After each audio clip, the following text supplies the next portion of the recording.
Jinwoo fought to protect the world. But while his story comes to an end, a new generation is about to rise. And this time, the legacy Jinwoo will be passed on to his son, Suho. But before his story begins, we get to see what happened after the war. Jinwoo's journey after the final battle, the Shadow Army, the fate of old friends, and the stories we never got to see. Today, we're going beyond the ending with the epilogue, side stories, and Academy arc. So sit back, relax, and enjoy the final chapters of Solo Leveling. The chapter began with the radiant light from the cup of reincarnation slowly spreading across the entirety of Korea. The light reached Jinho's office, the apartment where Jinwoo's mother and his sister Gina were staying, Chairman Woo Jin-Chul's office, and even the locations of Lu Ji-gang, Thomas Andre, Baek Yoon-ho, and Choi Jong-in. Finally, it reached Hunter Cha Hae-In. Before long, the mysterious glow enveloped the entire world. For one brief yet intense moment, the light became the only thing that existed. It surrounded everyone and everything, as if preparing the world itself for something entirely new. Then, just as suddenly as it had appeared, the light vanished without a trace. Yet despite disappearing so quickly, it had clearly changed something. The world, touched by that short but powerful glow, stood on the verge of transformation as time itself began to flow differently. The next scene shifted to the apartment where Jinwoo lived with his family. His mother's voice could be heard as she told Gina to wake her older brother. Gina hurriedly obeyed and quickly opened Jinwoo's bedroom door, calling out to him. To her surprise, Jinwoo was already awake. He simply looked at her and smiled warmly.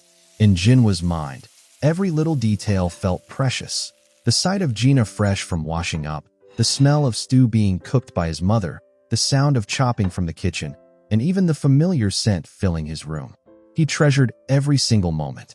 As he stepped outside his room, his mother immediately noticed that he was awake, while Gina continued running energetically around the apartment. Then Jinwoo suddenly froze. A man was calmly sitting nearby, reading a newspaper. Jinwoo stared blankly before softly muttering, "Father." His father smiled teasingly and replied, "Father? Not Dad." At that moment, tears unexpectedly began falling from Jinwoo's eyes. His parents quickly asked what was wrong. Jinwoo simply answered that he thought he had just woken up from a nightmare. His family looked at him with confusion, unable to understand why he suddenly seemed emotional. Deep inside, however, Jinwoo knew the truth. His nightmare had finally ended. Now, his younger sister was safe beside him, his mother was healthy, and his father had never disappeared. He had been given one final chance to set everything right. This time, he refused to lose that opportunity. Now, he possessed the power to rewrite the future itself. The scene then shifted to Jinwoo's school. As he walked through the peaceful surroundings, Jinwoo wondered if it was all right for him to treasure this peace, even if only for a little while. He considered it a small reward for himself. After all, beyond the skies, the monarchs were already preparing enormous gates to invade once again, but just for a little longer. If the peaceful moments he was enjoying would not bring harm to anyone, then he wanted to stay and savor them for at least one more day. Later, the scene returned to the apartment. Jinwoo's mother was cleaning when she noticed a note left on the table. It read, "I'll come back after I'm done with what I need to do." The story then shifted to the dimensional rift. Beru could be seen holding the severed head of a monster, while Grand Marshal Bellion sat atop a mountain of slain demon corpses. To Jinwoo, this empty world filled with endless darkness felt unbearably lonely whenever there was no fighting. Standing before him was Yogimont, the monarch of transfiguration, whose body was slowly disappearing after being defeated by him. Jinwoo had finally defeated the monarch who stood at the center of everything. In his thoughts, Jinwoo reflected that it had already been 27 years since he first entered the dimensional rift. It seemed that his long and exhausting battle was finally nearing its conclusion. As Jinwoo sat on the edge of a massive rock surrounded by countless demon corpses, he realized that only one enemy remained: the Dragon King and his army of destruction. Fortunately, time flowed differently inside the dimensional rift compared to the outside world. Jinwoo estimated that only around 2 years had passed outside. Soon, he would finally reunite with everyone again. He wondered what his mother and father were doing now and how much Gina had changed over the years. He even wondered whether he should wait until she grew older before explaining everything to her. Belian then approached Jinwoo and informed him that they had finished clearing the area and that no enemies remained alive. Jinwoo calmly replied that, all right, and they would not lose a second time. Then, while standing atop the rock with his two commanders beside him, Jinwoo uttered a single word, arise. At once, the countless demon corpses around them transformed into members of his shadow army. The scene then shifted to a crimson-red sky filled with countless flying dragons. Seated upon a massive throne was Antares. He acknowledged that Yogyamat, the monarch of transfiguration, had been defeated. One of the dragons standing before him asked whether they should move to another location. However, Antares answered that he was tired of running away. This time, he intended to fight the Shadow Monarch here and now. He admitted that the Shadow Monarch was truly astonishing. Antares had never expected him to use the cup of reincarnation to turn back time itself. Then he smirked and declared that it was almost unbelievable to meet him alive and breathing once again. Soon, one of them would rest in peace for eternity. At that moment, shadows began rising from beneath the stone staircase leading toward Antares' throne. Antares slowly stood up and introduced himself before asking the second Shadow Monarch approaching him for his name. A powerful crimson aura erupted from Antares' body. Jinwoo stepped forward and introduced himself. I am Sung Jinwoo. Dark armor enveloped his body as a blazing purple aura seeped through the shadows surrounding him. Then Jinwoo calmly asked Antares if he had any final words. Antares simply replied, no. The dragons beside the Dragon King immediately prepared for battle as they fixed their eyes on Jinwoo. Without hesitation, Jinwoo dashed forward toward Antares. The Dragon King grinned as he charged directly toward Jinwoo as well. In the next instant, Jinwoo's dagger clashed against Antares' sword, creating an enormous shockwave upon impact. Behind them, the armies of shadows and dragons violently collided as the final battle finally began. The chapter opened in the real world, where 2 years had already passed since the Great Reset. Because of a prophecy made by a fortune teller, the entirety of America had been thrown into chaos. The prophecy stated, the God who will bring doom shall soon descend upon this land. Normally, such prophecies would not attract much attention. However, the problem was that the one who made the prediction was none other than Norma Selner. She further declared that the god of death would descend upon the land alongside an infinite army of dead soldiers, and that no one in America would be able to escape death because there was no escaping the god of death itself. 2 years earlier, Ms. Norma Selner had accurately predicted the death of the North Korean dictator, a terrorist kidnapping incident involving airline passengers, and the collapse of the stock market caused by the real estate crisis. Because so many of her prophecies had come true, she had become the center of countless controversies and public attention. Now that she had suddenly proclaimed the end of the world, it was only natural for everyone to panic. The next day, a massive purple black hole appeared in the skies above Seoul, covering nearly the entire sky. Because of this, Ms. Selner's prophecy immediately became the headline of newspapers all over the world. People stared upward in fear as the gigantic hole slowly began to crack open. Some pointed toward the sky while others watched in complete silence. As the gate continued opening, terrified screams erupted from the crowd as they questioned what exactly they were witnessing.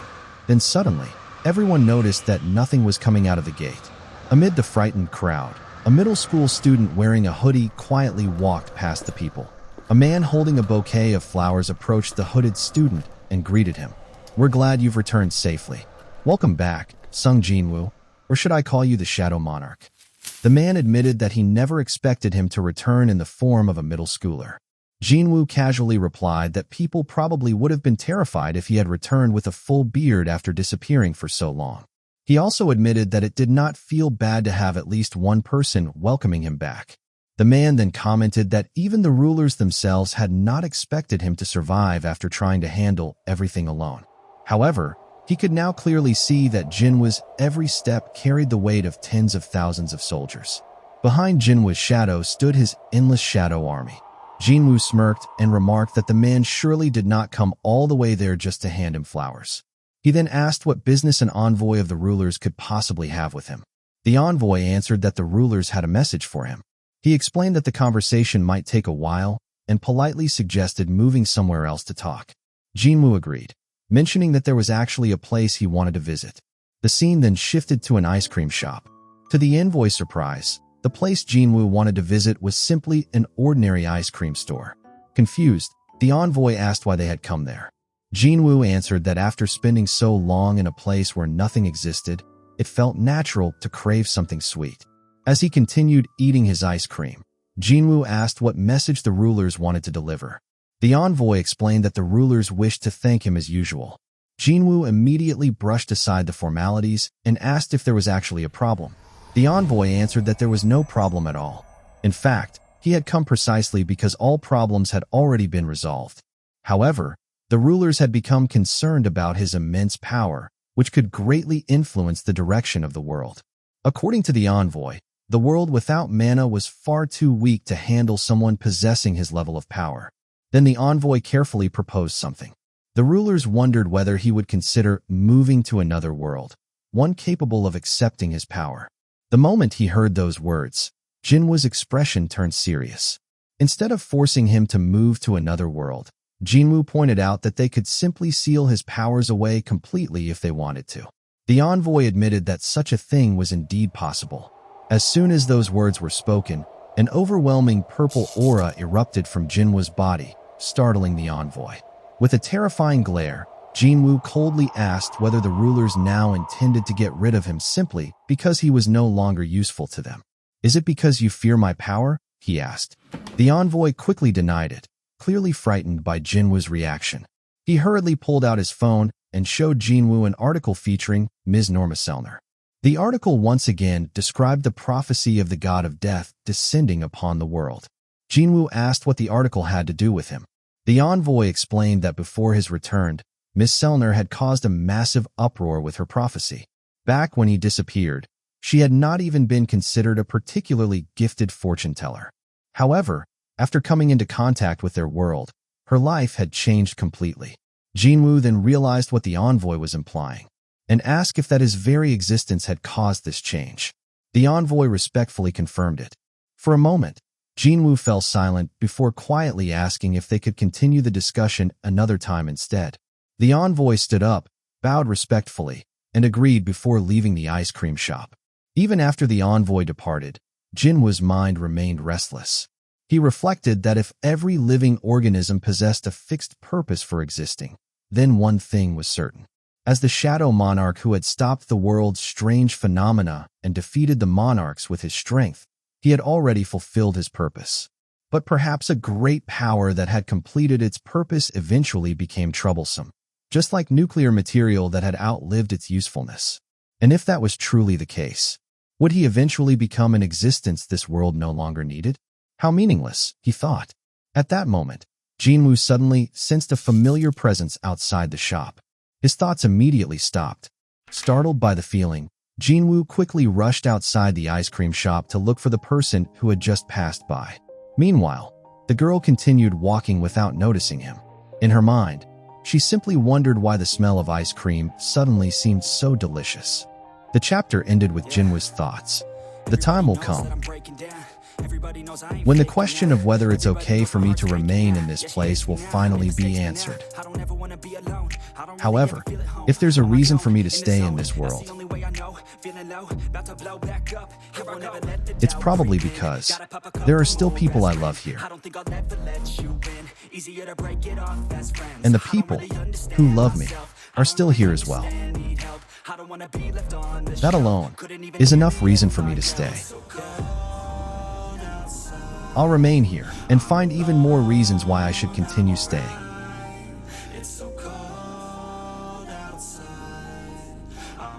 That is the decision I've made.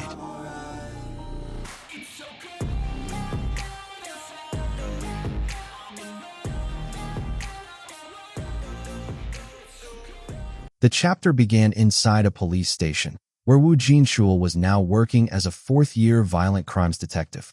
From time to time, he found himself experiencing a strange sense of loss. It was a bizarre feeling, as though he had forgotten something incredibly important. Yet no matter how hard he tried to remember, he could not recall anything missing. The more he thought about it, the larger the emptiness in his heart seemed to grow.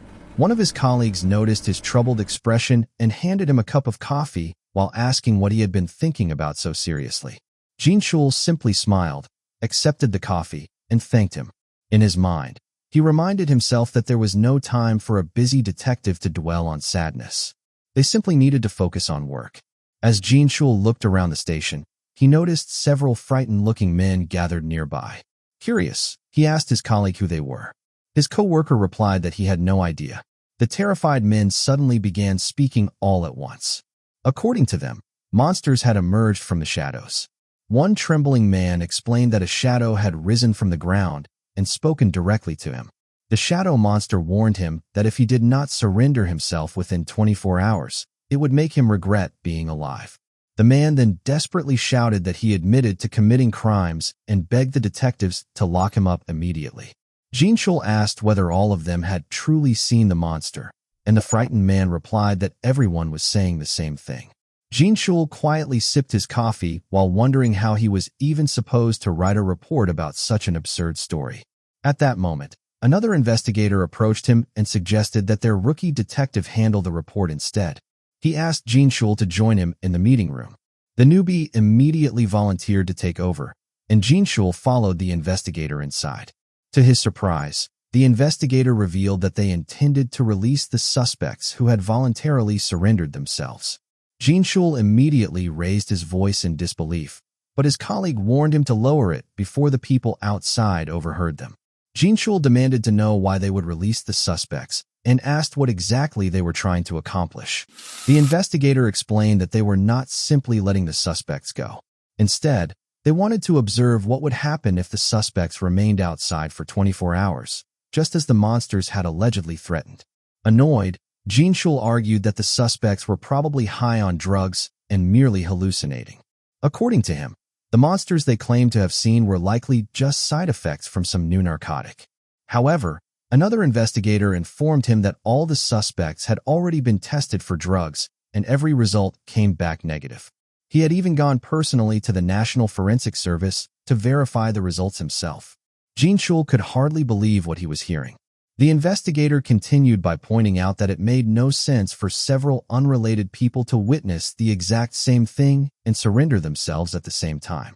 The higher-ups had already been investigating the matter for a while, yet they still had no clue what was causing it.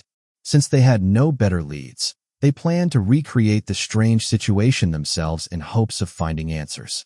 Jin-Chul then asked what would happen if something really did occur. The two investigators burst into laughter. One of them smirked mockingly and asked if Jin-Chul actually believed in ghosts. Another commented that Jin-Chul did not seem like the emotional type, though apparently he was more sensitive than he looked. Jin-Chul only gave an awkward laugh, clearly unamused. One investigator reassured him that nothing would happen. They would simply place the suspects inside a quiet storage area while several large detectives stood guard nearby. There was no way the suspects could escape. Then he jokingly added that if a monster truly did appear after 24 hours, they should probably feel grateful for witnessing it. Afterward, the investigator announced that they needed volunteers for the operation. He told Jin-Chul that if he disliked the idea, he could simply stay out of it. However, Jin-Chul refused and declared that he would join them. The scene then shifted to a quiet storage area. The surrendered suspects nervously begged the detectives not to keep them there, insisting that they would die if they stayed. One detective calmly told them to remain still because they were only conducting an investigation. The suspect desperately insisted that he really would die. The detective reassured him that they would protect him. He then asked another detective how much time remained before the 24 hours expired. 10 minutes left, the other detective answered. Another detective commented on how unusually cold the room suddenly felt. As Jin-Chul silently observed everything, he began sensing that the atmosphere around them somehow felt different from normal. Finally, the 24 hours were up. At first, nothing happened. The suspects remained terrified and confused about why the monsters had not appeared. One detective sarcastically asked whether they had really taken drugs and told them to stop making things difficult for everyone. Still trembling in fear, the suspect insisted that they had genuinely seen shadow monsters before. In fact, 4 of them had witnessed it together. Suddenly, Jin-Chul sensed something strange. Get away from there," he suddenly shouted. At that instant, dark purple shadows emerged from the ground. The shadow creatures immediately attacked two detectives. The force of the attack was so overwhelming that both detectives were violently launched into the wall before crashing onto the floor. The suspect broke down crying in terror as the monsters he had described now stood directly before him, who's completely overwhelmed with fear. Behind him, Jin-Chul stared in complete disbelief. The monsters had truly appeared, and there were three of them. The suspect screamed as one of the shadow monsters extended its claws toward him. In a single instant, the monsters sliced him apart. Jin-Chul froze in horror, unable to move after witnessing the brutal scene. Slowly, he backed away while the shadow monsters stood before him. Then something strange caught his attention. One of the shadow ants appeared to be smiling at him. Confused, Jin-Chul questioned what he was seeing. Forget the fact that it was smiling. What unsettled him even more was that he somehow understood the expression on its face. It felt as though the creature was genuinely happy to see him. For some reason, the entire situation felt strangely familiar to him. The scene then shifted back to the office, where their chief furiously scolded the two detectives responsible for the operation. He angrily shouted that the suspects had completely disappeared while the detectives themselves had merely fainted. The injured detectives could only lower their heads in silence, their bodies still covered in injuries caused by the shadow monster's attack. The chief then turned toward Jin-Chul, the one who had called the ambulance, and asked what he remembered about the incident. Jin-Chul apologized and explained that by the time he regained his senses, everyone was already unconscious. "Goodness!" the chief shouted in frustration. Fortunately, the incident had not yet been reported to the higher-ups. The chief ordered everyone to keep their mouths shut about the entire case. Officially, they would claim that the detectives had simply been injured while investigating the Beru district gang. "Understood?" the chief asked sternly. The detectives immediately answered, "Yes, sir." After returning to his desk, Jin-Chul still could not shake the feeling that something was definitely wrong. A rookie detective then approached him and asked if he still intended to investigate the strange case involving the self-surrendering suspects despite the chief's order to stay silent. Jin-Chul answered that he understood the order but was simply checking a few things in his personal capacity. The rookie then pointed out something interesting. There had actually been a large number of criminals surrendering themselves outside their jurisdictions recently. However, the number sharply dropped between late February and early March. Jin-Chul immediately asked what the rookie meant. The rookie scratched his head awkwardly and explained that it was probably nothing important. His aunt used to run a small book rental store, and she would always complain that business became terrible between late February and early March because that was when students returned to school after vacation. Embarrassed, the rookie laughed and admitted that the information was probably useless. However, Jin-Chul suddenly became thoughtful. "No," he replied seriously. "I'll remember that information, just in case." The chapter ended with a scene at a school, where a male student carrying a backpack was seen walking through the school gates. The chapter began inside a school office, where the principal was speaking with one of the school instructors. The principal informed him that a problematic student would soon be transferring to their school. He then handed the instructor a file containing the student's information. The instructor carefully read through the details. According to the records, the student's father worked at a fire station while his mother was an ordinary housewife. His academic results were also fairly decent. Because of this, the instructor commented that the student did not seem problematic at all. The principal then told him to look more closely at the reason behind the student's expulsion. As the instructor continued reading, he discovered that the student had disappeared from home for 2 years during his first year of middle school. The principal then asked once again whether he could handle this particular student. The instructor responded with a stern and confident expression. "Don't you know why my nickname is Viper?" Maintaining the same intense look, he continued, "Leave every kind of problematic student to me. I'll discipline them and make sure they become model students." The scene then shifted to the school field, where the new students had gathered together. The instructor, Park Jisoo, better known as Viper, stood before them holding a stick while angrily shouting for everyone to stay quiet and asking who had been talking. Soon after, he finally spotted his target. It was Jinwoo, the so-called problematic student the principal had warned him about. In Jisul's mind, no matter how troublesome Jinwoo might be, he believed he could tame him into a meek and obedient student. Holding his stick confidently, Jisul slowly approached Jinwoo. He then noticed the gloves Jinwoo was wearing. Immediately, Jin-Chul found a reason to reprimand him since gloves violated the school's dress code. He even smugly thought to himself that he would awaken the sealed black flame dragon.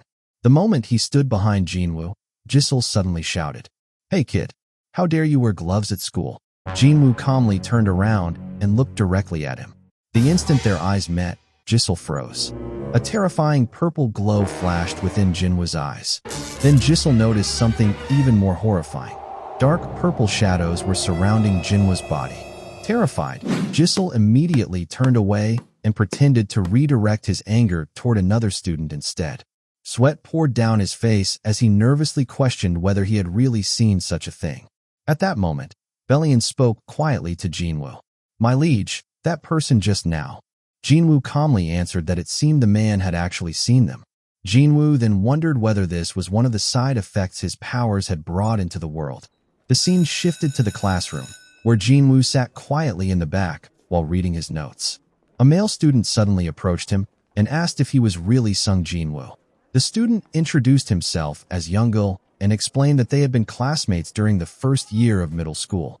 He then asked Jinwoo whether he lived nearby since he himself had only moved there the previous year. Before Jinwoo could answer, another group of students suddenly interrupted them. 4 male students surrounded Jinwoo. One of them mockingly commented, "Wow, you're a pretty big shot, huh? Wearing gloves and all." Another asked why Jinwoo only wore a glove on one hand and jokingly wondered whether he had some kind of black flame dragon sealed inside it. One of the boys even pretended that his imaginary black flame cow was roaring from his right hand, causing the others to burst into laughter. Jinwoo quietly wondered whether the students were simply trying to establish some sort of hierarchy. One of them then demanded that Jinwoo remove his glove because he wanted to try it on. When Jinwoo ignored him, the student angrily called him a bastard and asked whether he was deaf. He demanded once again that Jinwoo remove the glove. Another student wondered if Jinwoo had a tattoo hidden underneath it. Suddenly, Beru appeared beside Jinwoo and asked for permission to tear the foolish humans apart and offer them to him. Jinwoo immediately refused and ordered Beru not to do anything. Afterward, Jinwoo calmly removed his glove. The expressions of the arrogant students instantly changed. A massive burn scar covered Jinwoo's hand. In Jinwoo's mind, this was the wound he had received during his battle against Antares. The only injury his powers could not completely heal. Jinwoo casually asked them, "What? Have you never seen a burn scar before?" The students immediately backed away in discomfort. One of them awkwardly said that they had only been joking and asking why Jinwoo had suddenly become so serious. Another nervously told him to put the glove back on because the scar was terrifying enough to give him nightmares. One of them even muttered that it looked disgusting. Beru immediately moved again, but Jinwoo once more warned him not to follow them. As Jinwoo looked at the retreating students, he quietly thought to himself, "This is nice, isn't it? It's peaceful." At that exact moment, a faint purple aura appeared beneath the students' feet. An invisible force suddenly pushed them forward, sending all of them flying outside the classroom and crashing face first onto the ground. Several nearby students witnessed the scene while the bullies embarrassingly stood up without understanding what had just happened. Beru curiously asked what had occurred. Inside his mind, Jinwoo simply replied that he had done it for fun. The scene then shifted outside, where Jinwoo walked together with Youngil. Youngil commented that Jinwoo had changed a lot compared to how he was 3 years ago.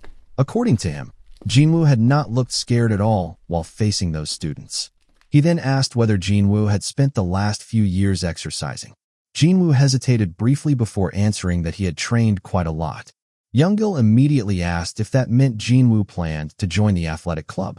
Smiling slightly, Jinwoo answered that there was indeed a club he wanted to join. Curious, Youngil asked which club it was. The next scene shifted to the school's track field.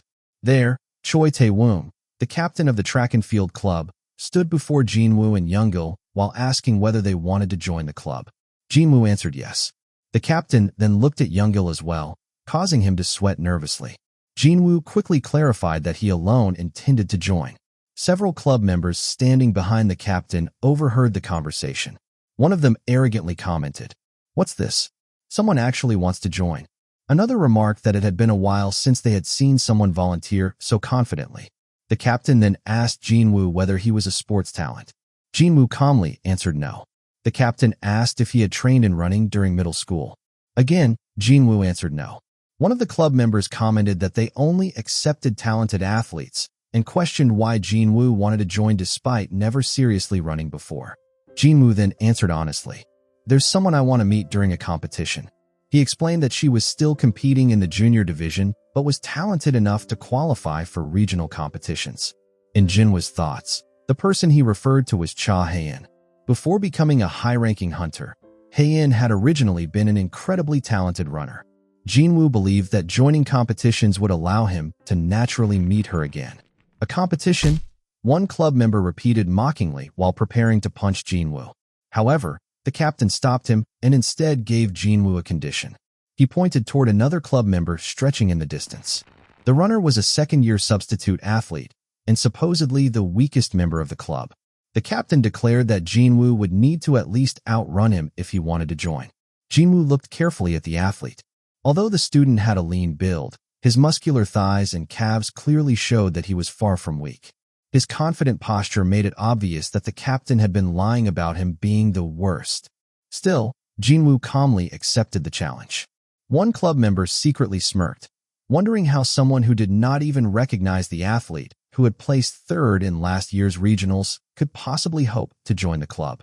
Since Jinwoo had agreed, the captain decided to raise the stakes.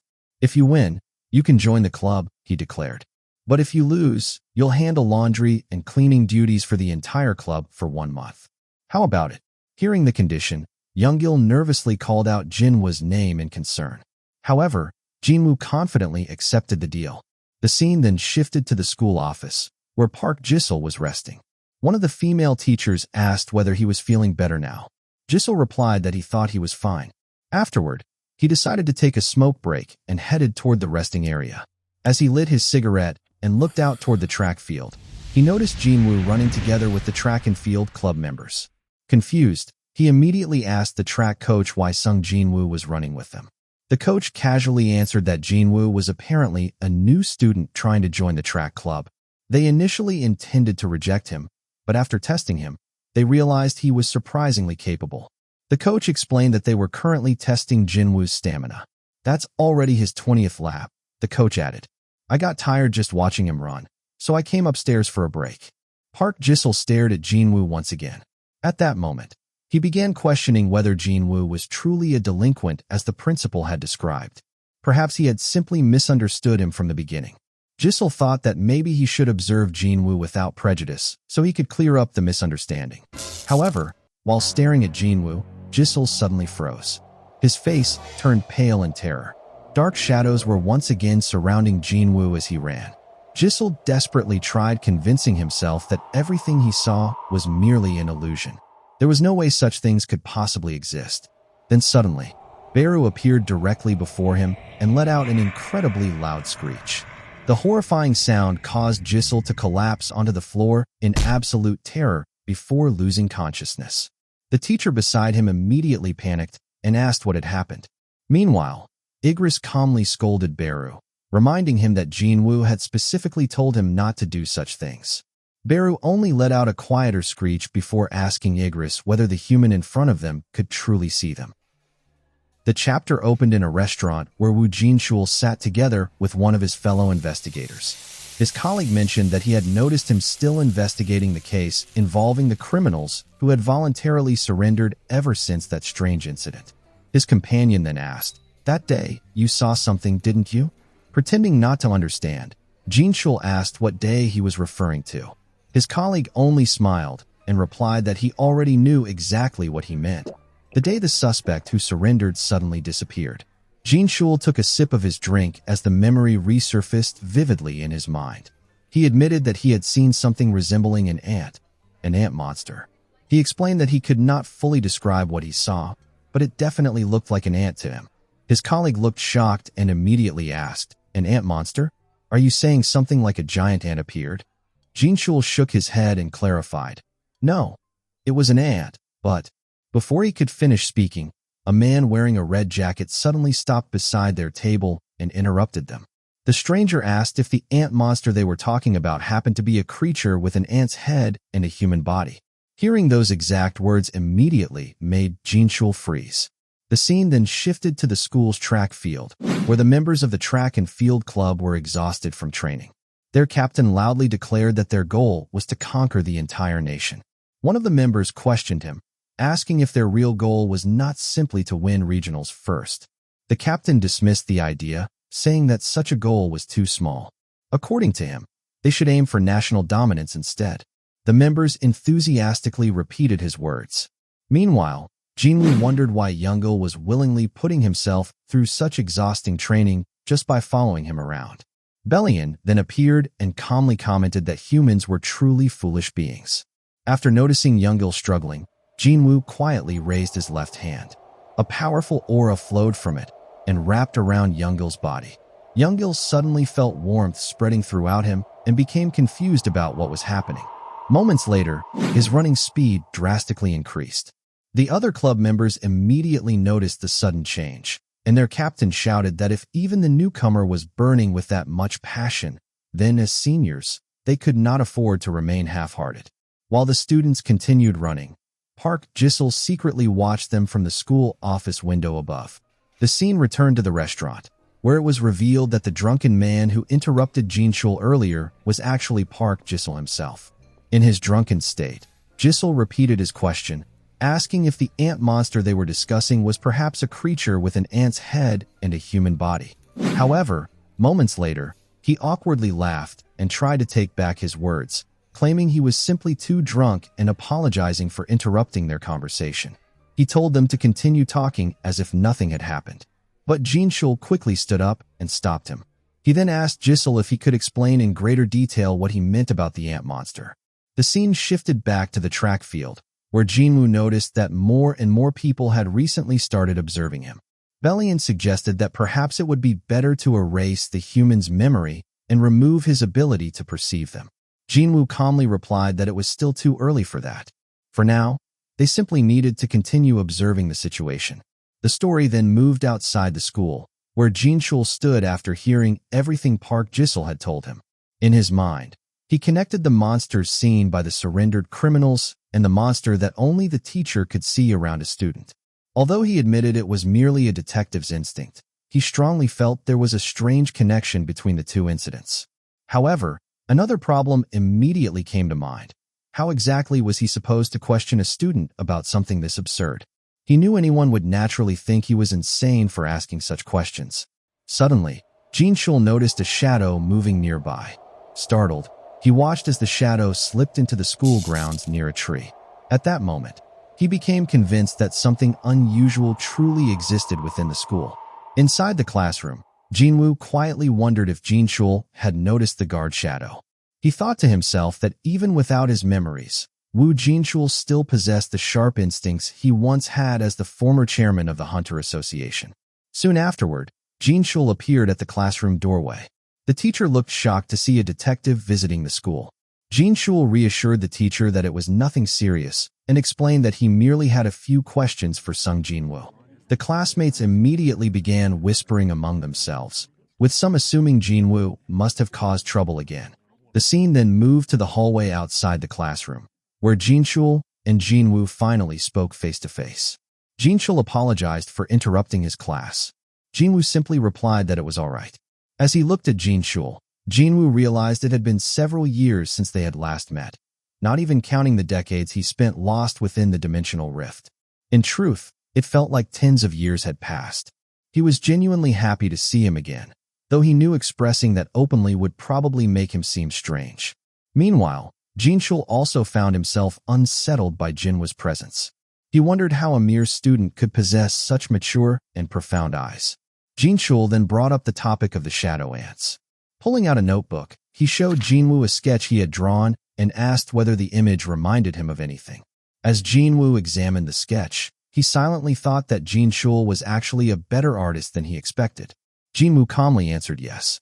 Surprised, Jin-Chul immediately leaned forward and asked if he really knew something about it. Jinwoo confirmed once more that he did. Jin-Chul then urgently asked what the ant monster actually was, and who Jinwoo truly was. Realizing he had become too emotional, Jin-Chul quickly apologized and admitted he had simply been chasing answers for a long time. He then carefully asked once more if Jinwoo recognized the creature in the drawing. Smiling slightly, Jinwoo answered that it looked like the kind of monster that appeared in children's dramas with special effects. Jin-Chul's face visibly fell in disappointment. He had clearly expected a different answer. Quietly, he put the sketch away and thanked Jinwoo for his time. Jinwoo then asked if that was all. Jin-Chul replied yes and added that he had already explained the situation to the teacher, so there should not be any trouble for him. Before he left, Jinwoo unexpectedly asked if he could keep the monster sketch as a souvenir of their memorable conversation. At that moment, Beru suddenly appeared and angrily complained, begging his king not to waste his attention on such a lousy drawing. Jin-Chul agreed anyway and handed the sketch over to Jinwoo. Jinwoo thanked him sincerely. After Jin-Chul finally walked away, Igris emerged from the shadows and asked why Jinwoo had not simply told him the truth. Jinwoo quietly replied that oblivion was said to be a blessing granted to mankind by the gods, even if that oblivion itself had been artificially created using a divine tool. Igris calmly accepted his answer. The scene then returned to Jinwoo's classroom, where several female classmates immediately gathered around him. One of them excitedly asked why a detective had come to see him. Jinwoo casually replied that the detective was merely someone he knew personally and had some questions for him. The girls became even more excited, commenting that it was amazing he was close to a detective. They then began complimenting his physique, asking if it was true that he had such a good body and wondering what kind of sports he played. Another girl mentioned seeing him training with the track and field seniors the previous day, while another commented on how broad his shoulders were. Suddenly, one of the male classmates forcefully shoved the girls aside and slammed his hand onto Jinwoo's desk. Mockingly, he remarked that Jinwoo seemed to be a pretty big deal now that even the police were looking for him. The boy sarcastically asked if fooling around like this counted as school violence and whether Jinwoo planned to report him to the detective too. He then pressed a finger against Jinwoo's forehead while Jinwoo remained completely calm and expressionless. The student taunted him further, asking if he wanted to fight and sarcastically telling him to relax his expression while he was speaking nicely. At that exact moment, a powerful arm wrapped around the arrogant student's neck from behind. It was the captain of the track and field team, accompanied by several club members. The captain casually asked the troublemakers what business they had with their precious track field ace. Jinwoo looked surprised and asked why they were there. The captain jokingly answered that they came to stop their ace from beating 4 idiots to death. Jinwoo simply told him not to joke about things like that. Laughing, the captain explained they had only come because he forgot to mention that they were holding a welcoming party for the newcomers. He then asked if Jinwoo and Youngil were free after class. Jinwoo agreed. As the captain prepared to leave, Jinwoo asked where they planned to take his classmates, who were still being restrained by the club members. The captain only laughed before suggesting they go for a light run around the track. The track members then dragged the arrogant students away while running. Later, while walking home with the track club members, Captain Choi asked Jinwoo if he wanted them to properly resolve the issue with those classmates. Jinwoo calmly replied that it was unnecessary and assured them it would not affect the upcoming competition. Just then, someone called out to him. It was Jin-Chul. He asked if he could borrow a little more of Jinwoo's time to finish their earlier conversation. Jinwoo stopped walking while the other club members continued ahead. Before leaving, Captain Choi jokingly warned him not to come too late because they would be holding Youngil hostage until he arrived at the welcoming party. The scene shifted once more as Jinwoo and Jin-Chul stood alone together. Jinwoo jokingly remarked that he could not stay too long because his friend's life was apparently on the line. He then asked Jin-Chul what he wanted to discuss. After a moment of silence, Jin-Chul finally spoke. Hunter Sung Jinwoo. Hearing those words made Jinwoo visibly freeze. The chapter ended with Jin-Chul staring at him tearfully as he said, "So it really is you." If you enjoyed the video, please take a moment to subscribe, like, and leave a comment. Thank you. The chapter began with Jin-Chul recalling memories of Sung Jinwoo. Jin-Chul suddenly remembered the moment their thumbs touched while he was handing Jinwoo the sketch. At the time, he had felt that something trivial had happened. However, he realized that some of the greatest events in history often begin from the smallest and most insignificant moments. As he walked down the stairs, Jin-Chul sighed and thought that what he had done back then was incredibly foolish.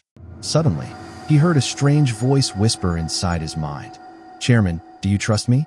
Jin-Chul immediately stopped and looked behind him, only to realize that no one else was there. He was completely alone. Then another voice echoed in his head, his own voice replying, "Yes, I do."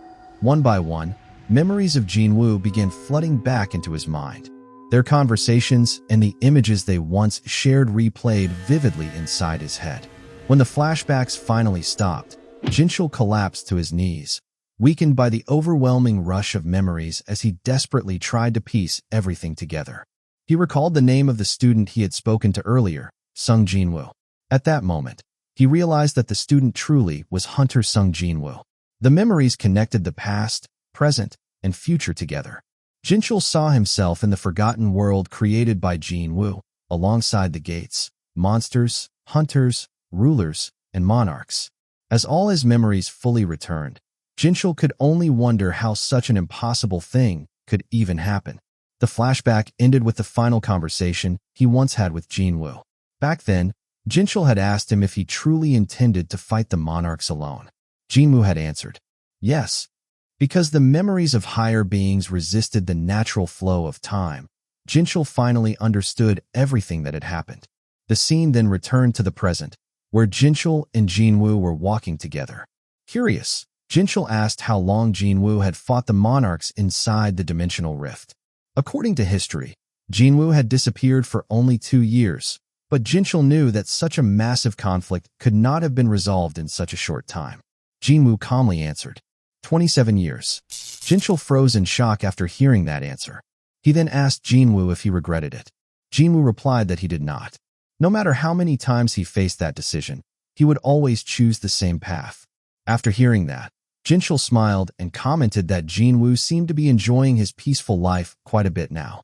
Jinwoo smiled as well and admitted that he was satisfied with his current life, except for the fact that he no longer aged and constantly had to change his identity. At that moment, Jin-Chul realized that Jinwoo had become immortal and ageless. He had already obtained power comparable to that of a god. Despite possessing such overwhelming power, however, Jinwoo still chose to live as an ordinary human. Jin-Chul then asked what Jinwoo intended to do from now on. Jinwoo answered that he did not have any particular plans yet. In response, Jin-Chul suggested the idea of Jinwoo returning to their side. Jinwoo asked if he meant the police force. Jin-Chul answered yes. He explained that vicious criminals who were being arrested often talked about dying because they could no longer live normal lives due to the constant fear of the shadow soldiers watching them. Jinwoo jokingly smiled and said that if he became a police officer, there would not be any work left for the other officers to do. Jin-Chul laughed and replied that this was exactly the kind of peaceful world he had worked so hard to create. Jinwoo said he would think about it before preparing to leave. Jin-Chul told him that he would wait for his answer, but Jinwoo simply replied that he should not wait for him, since it was a job that required enormous effort for very little pay. After that, time passed. One day in late April, a traveler wandering through a desert suddenly contacted an emergency reporting center. The operator immediately asked if he was in danger. The traveler answered nervously that he was not calling because he was in trouble. Instead, he called to report something strange he was witnessing. Alarmed, the operator asked if he was in a dangerous situation and whether they needed to send help. Sweating nervously, the man explained that he honestly did not even know how to describe what he was seeing. The operator insisted that she needed a proper explanation so they could respond appropriately. The man then looked up at the sky and said, "Something is breaking. It's covered in cracks." Confused, the operator wondered if he was referring to collapsing buildings in the desert. She asked him where exactly the cracks were. Terrified, the man answered, The sky is cracking." The scene then shifted to Jinwoo's house, where the full moon could be seen outside. Jinwoo was studying while Igris commented that he was approaching question number 24 incorrectly. Suddenly, Jinwoo looked outside after sensing a familiar yet ominous presence. The scene shifted once more to a cafe, where a messenger of the rulers met again with Jinwoo. The messenger greeted him. "Long time no see, Shadow Monarch." Jinwoo immediately asked whether the strange presence he felt belonged to the rulers. The messenger denied it and explained that the movements of these beings were completely different from theirs. Jinwoo then asked who they were. The messenger explained that otherworldly beings had recently entered their universe after being chased away by the army of heaven. These creatures had apparently changed their course toward Earth. Jinwoo asked why they were coming to Earth. The messenger explained that they were a gigantic race that consumed planets capable of sustaining life. In their world, these wicked beings were called Titans. It was obvious why they had come to Earth. Jinwoo then asked if these beings were enemies. The messenger confirmed that they were. Jinwoo commented that this had never happened before the cup of reincarnation was used. The messenger agreed and explained that the long time ago he previously mentioned also referred to the lost time erased from history. Jinwoo then realized something important. So the enemies who should have targeted your world have now turned their attention toward Earth? The messenger answered yes. Jinwoo silently blamed himself for becoming the cause of this situation. The messenger explained that the rulers believed the Titans were chasing the traces of the immense power Jinwoo possessed. He also revealed that the army of heaven had already departed from the world of the rulers. However, Jinwoo calmly replied that it was not too late yet. In his mind, he reasoned that even if the Titans used gates to travel between worlds, it would still take several years before they arrived. By then, everything would already be over. Then, with a serious expression, Jinwoo declared, "I'll do it."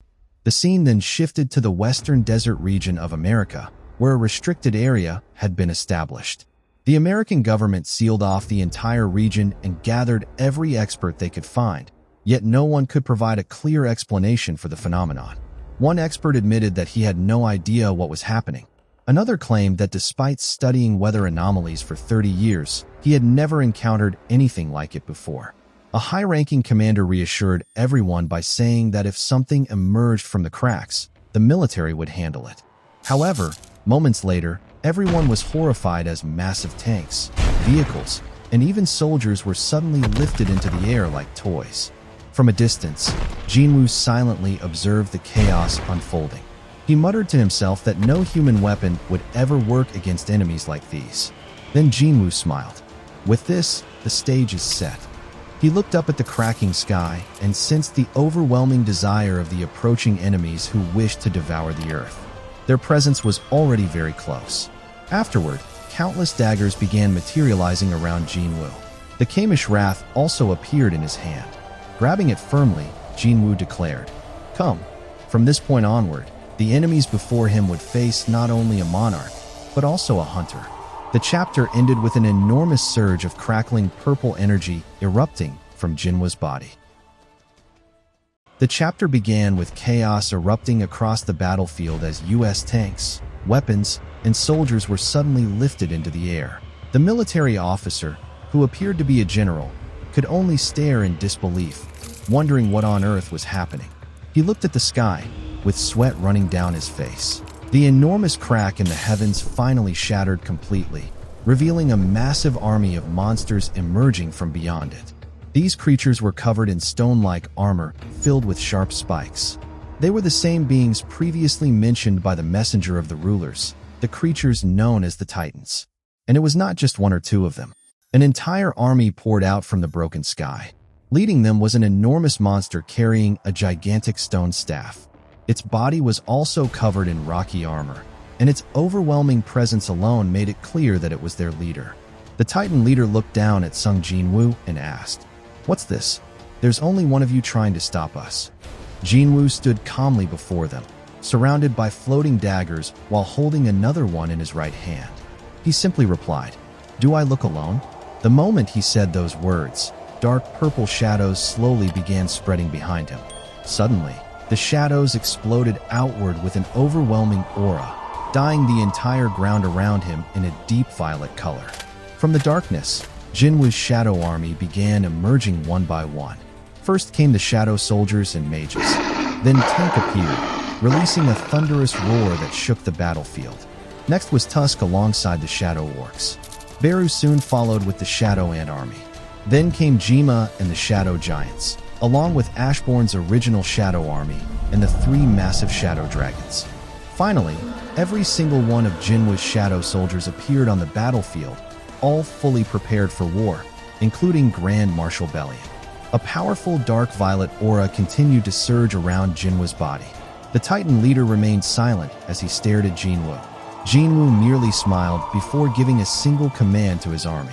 "Let's go." Purple lightning-like energy crackled violently around him as the battle began. The scene then shifted to a high-ranking office somewhere in the United States.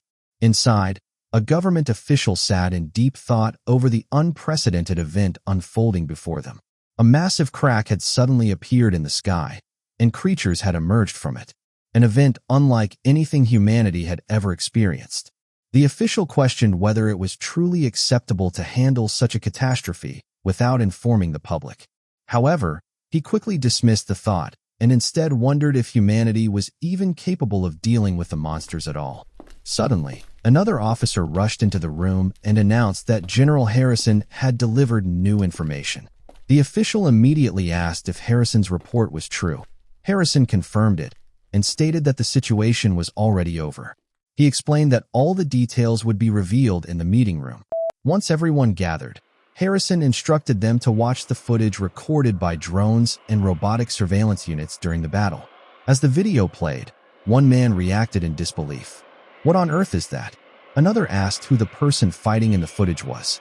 Someone else muttered, "A teenager? An Asian? Who is he?" A high-ranking officer then questioned where the military troops had gone and why a civilian was standing in the middle of the incident. Harrison admitted that he wanted to know the exact same thing himself. The footage then showed Tusk activating the Orb of Avarice before unleashing a massive fireball from his mouth. The attack instantly erased huge numbers of Titans in a single explosion. Elsewhere, the Shadow Giants clashed directly against the Titans, their fists colliding with enough force to create violent shockwaves. Jinwoo soon joined the battle himself. He dashed forward at incredible speed, instantly splitting apart the head of a Titan, as though its stone armor were completely worthless before his strength. Jinwoo unleashed multiple slashes in rapid succession, and every Titan in his path was cut apart instantly. His floating daggers flew through the battlefield while he flipped gracefully through the air. As soon as he landed, the daggers returned beside him, hovering once more and ready for another attack. The daggers then emitted a black aura before rising higher into the sky. Jinwoo directed them toward the remaining Titans below, including the enormous Titan leader. However, just before the daggers struck, the Titan leader effortlessly blocked every single one of them with his weapon. Not a single dagger touched him. The Titan scoffed. Petty tricks. But then he suddenly noticed Jinwoo above him in the sky. A massive swirl of purple energy gathered around Jinwoo's head. The aura twisted violently as his arm transformed into something resembling the claw of a gigantic dragon. Then Jinwoo unleashed the attack directly downward. The strike slammed into the Titan leader with devastating force, creating an enormous shockwave powerful enough to nearly bury the monster into the ground. After Jinwoo landed, the smoke from the attack slowly began clearing.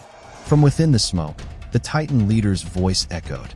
Who would have thought there'd be such talent in a remote part of the universe? A red glow appeared from within the darkness. As the smoke cleared further, the Titan leader's figure appeared noticeably smaller than before. The Titan explained that the fact Jinwoo needed mana to fully unleash his power proved how underdeveloped humanity still was. In contrast, Titans merely had to reduce their size to fight at full strength. He proudly declared that only the greatest Titan warriors, including himself, could achieve such a transformation. Although smaller, the Titan was still covered in stone-like armor, while blue lightning-like energy surged around his body. The Titan even arrogantly offered to forgive Jinwoo if he begged for mercy immediately. However, before he could finish speaking, a whip-like blade suddenly shot toward him. In an instant, the Titan's head was severed. The attack came from Grand Marshal Bellion. At the same moment, Hamish lunged forward and bit down on the Titan's severed head. Bellion then calmly asked Jinwoo, "My liege, were you in the middle of speaking with that fellow?" Jinwoo replied, "No. More importantly, they seem rather arrogant, so pay extra attention to them." Bellion bowed respectfully and answered, "Leave it to me, my liege." Bellion then unleashed his whip-like sword once again, shredding every Titan caught in its path into countless pieces. The scene shifted back to the United States, where Harrison's footage had finally ended. The entire meeting room fell silent after witnessing the battle. The high-ranking officer once again asked whether they had managed to identify the mysterious man in the video. No one answered. The officer could only think to himself that the young man had handled those monsters as though they were nothing. It felt like something straight out of a movie had suddenly become reality. He then asked if any intelligence agency had managed to discover the young man's identity. A voice suddenly responded. Realistically impossible. The speaker was revealed to be David Brennan, now serving as the director of the American Central Intelligence Agency. However, Brennan then suggested, "How about we investigate him through unrealistic methods instead?" The others looked confused, prompting Brennan to elaborate. He reminded them about the woman who had always provided truths that could never be discovered through ordinary means. The leader slowly realized who he meant. Could it be? Brennan nodded. Madame Norma Selner. The scene then shifted to a school national track and field preliminary competition. As Jinwoo's school team entered the field, Jinwoo suddenly froze after noticing a student from another school. The boy was casually warming up while wondering why Jinwoo kept staring at him. One of his teammates called out, "Hey, Kim-Chul, why aren't you warming up?" The student answered, "I'm doing it now." The chapter ended with Jinwoo realizing that the student was none other than Kim-Chul, the man who became his shadow soldier, Iron. The chapter began at the track field, where the captain of the opposing school's team approached Captain Choi and mockingly commented that their team seemed to be performing poorly. He could not believe that they had included a first-year student in every event. He also mentioned hearing that Woo Sang-in had been resting for several months due to injuries, and sarcastically asked if their team had fallen so far that a first-year student had become their ace. Captain Choi simply smiled and confidently replied that everyone's jaws would probably drop once they saw how talented their first-year student really was. Hearing that, Sung Jinwoo could only awkwardly scratch his head. The opposing captain laughed and responded that instead of improving his running skills, Choi had apparently become much better at making jokes. He then proudly revealed that their team also had a monstrous newcomer. He called the student over and told him to greet them. At that exact moment, Kim-Chul suddenly felt an overwhelming impulse. Sweat formed on his face as he questioned why he felt the urge to kneel before another student he had never even met before. He could not understand why someone his own age intimidated him so deeply. A terrifying thought crossed his mind. Could it be fear? Kim-Chul immediately clenched his fists and shouted, "Don't be ridiculous." His teammates looked at him in confusion and asked if something was wrong. His captain even wondered if he was feeling sick. Kim-Chul loudly insisted that he was completely fine. He then walked directly toward Jinwoo and shoved his face close to him while thinking that there was no way he could ever be afraid of someone who looked so weak. That was impossible. Kim-Chul aggressively asked Jinwoo what he was staring at and told him that if he had something to say, they should settle it somewhere else. Jinwoo's teammates immediately became excited after realizing a fight might happen before the competition even started. One of them shouted, "Jinwoo, don't kill anyone." Captain Choi jokingly added that they probably did not want blood spilled during a school competition. He even told Jinwoo to show mercy and gracefully spare the other student's life. Jinwoo calmly reassured everyone that nothing would happen and that they did not need to worry.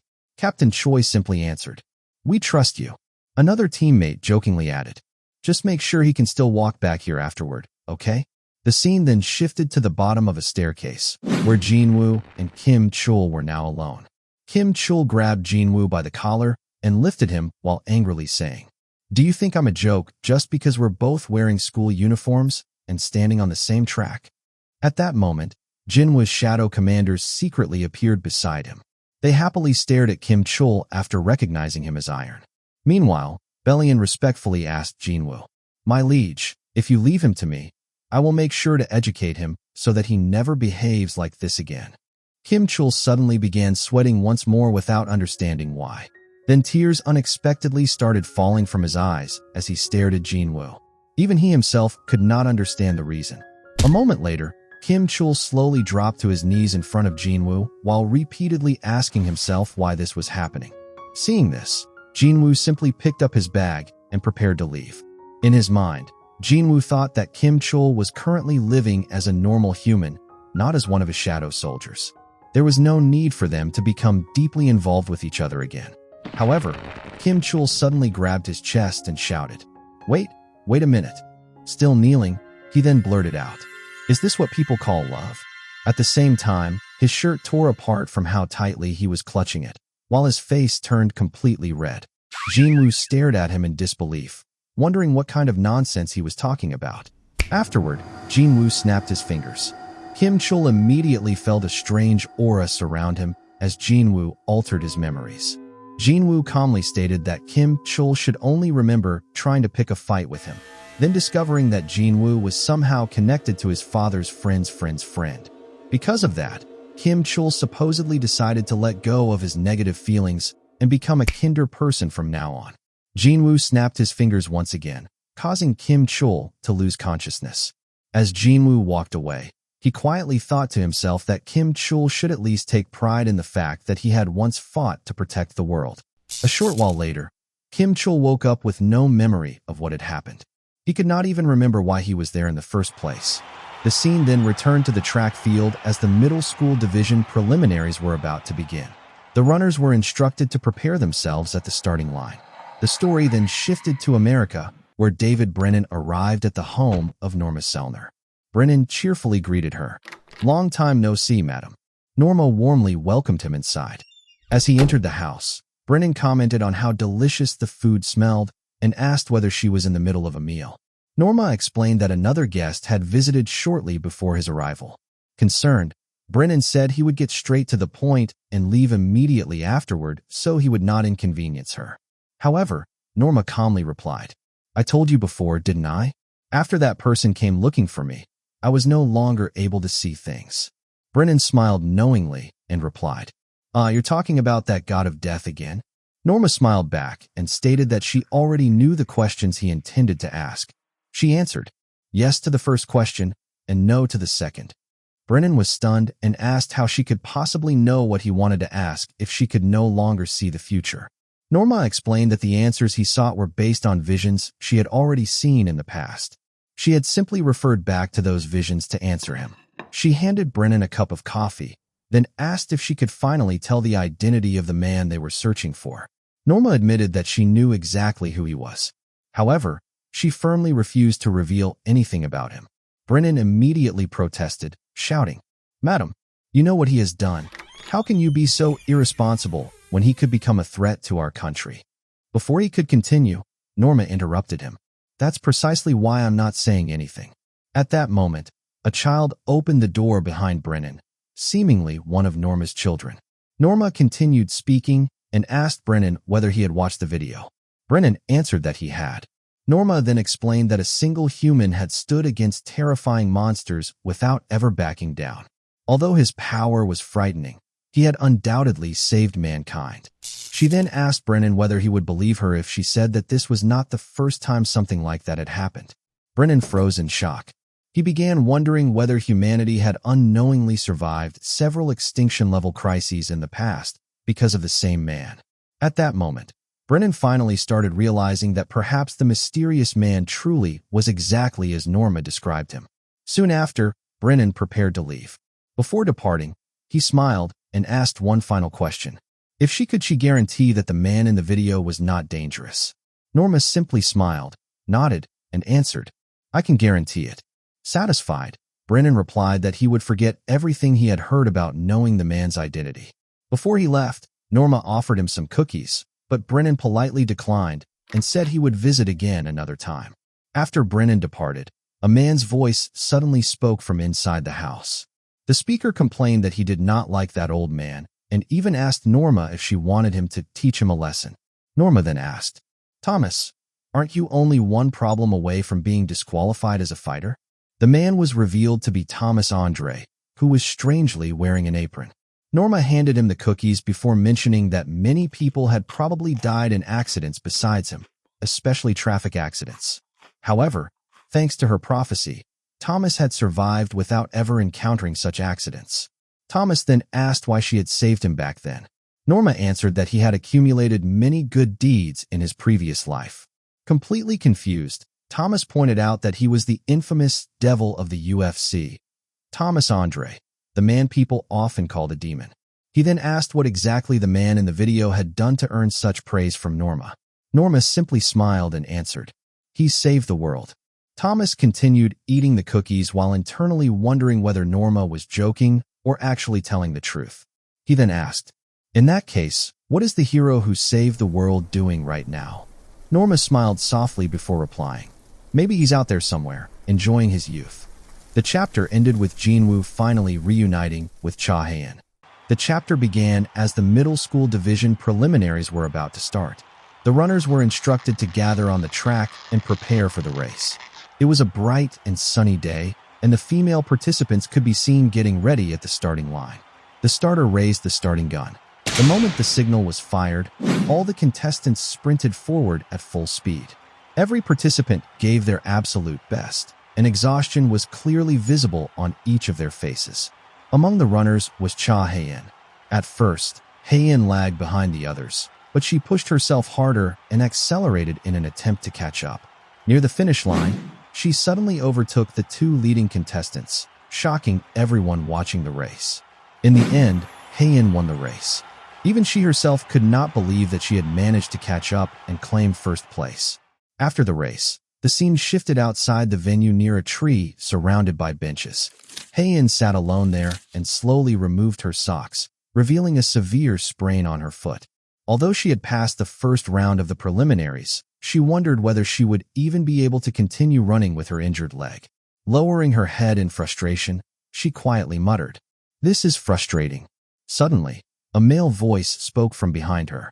"Are you planning to keep running while hiding that injury?" Startled, Hae-In quickly turned around. The person standing behind her was Jinwoo.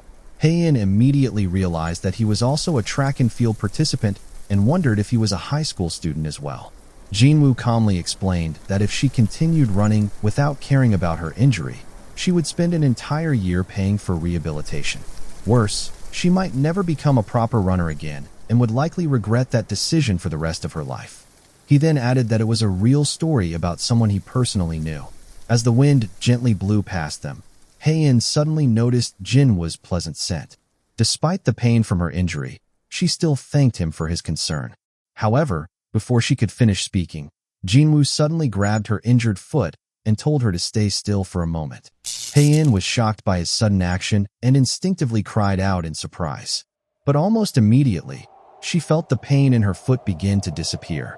A faint aura flowed from Jinwoo's hand as he healed her injury. After finishing, Jinwoo simply commented, "Just this once. Run without any regrets." Once her injury had completely healed, Hae-In suddenly asked him if they had met somewhere before. Jinwoo slowly smiled before replying, "Running." Confused, Hae-In asked him to repeat himself.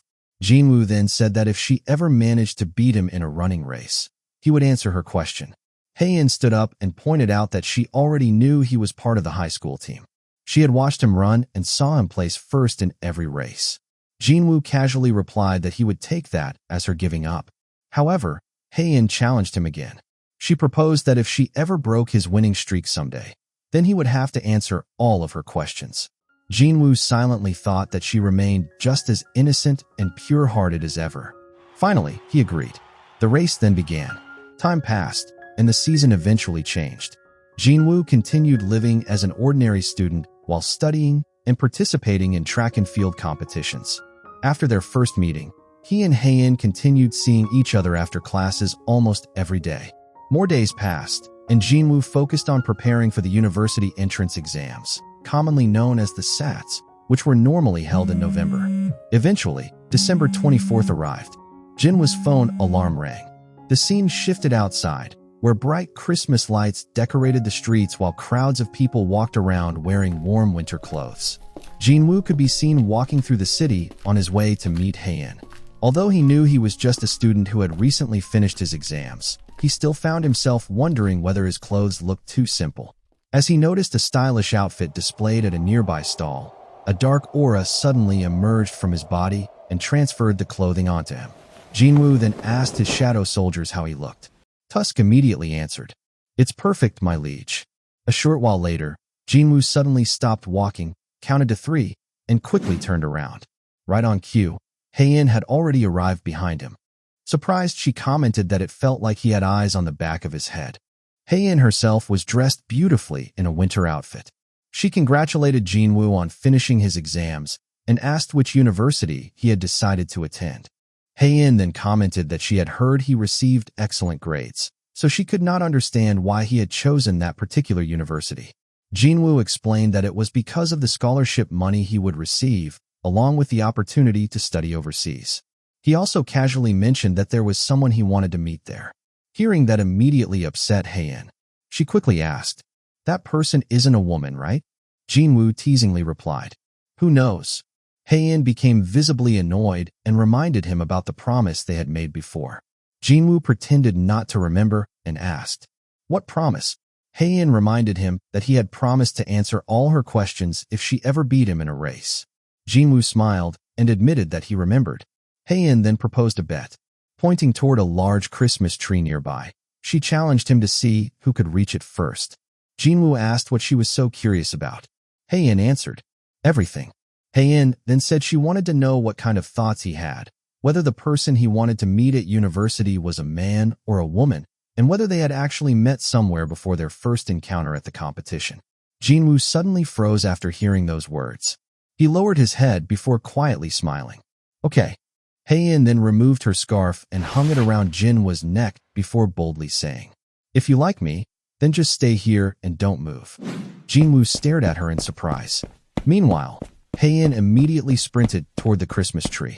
As she ran, Jinwoo's shadow soldiers began commenting among themselves. Igris remarked, "Wow, my liege, you've completely lost." Bellion added, "I can't believe he actually lost a bet." Tusk sighed and commented that Jinwoo had truly trapped himself this time. Meanwhile, Beru urgently suggested, "My king, you should start running now." Jinwoo could only sigh helplessly without saying a word. As he watched Hae-In running toward the Christmas tree, memories from their past life together began flooding back into his mind. He remembered the first time they met as hunters, a moment that felt distant yet vivid, as if time had carefully preserved every detail. He could still recall Hae-In confessing her feelings to him, her voice filled with sincerity that lingered in his mind. The memory of her calling him her friend remained etched within him, a blend of vulnerability and trust in her eyes. Her warm smile stayed with him, gentle and comforting, like a quiet promise. He would never forget flying together through the sky on Kaisel, the wind rushing past as the world stretched endlessly below.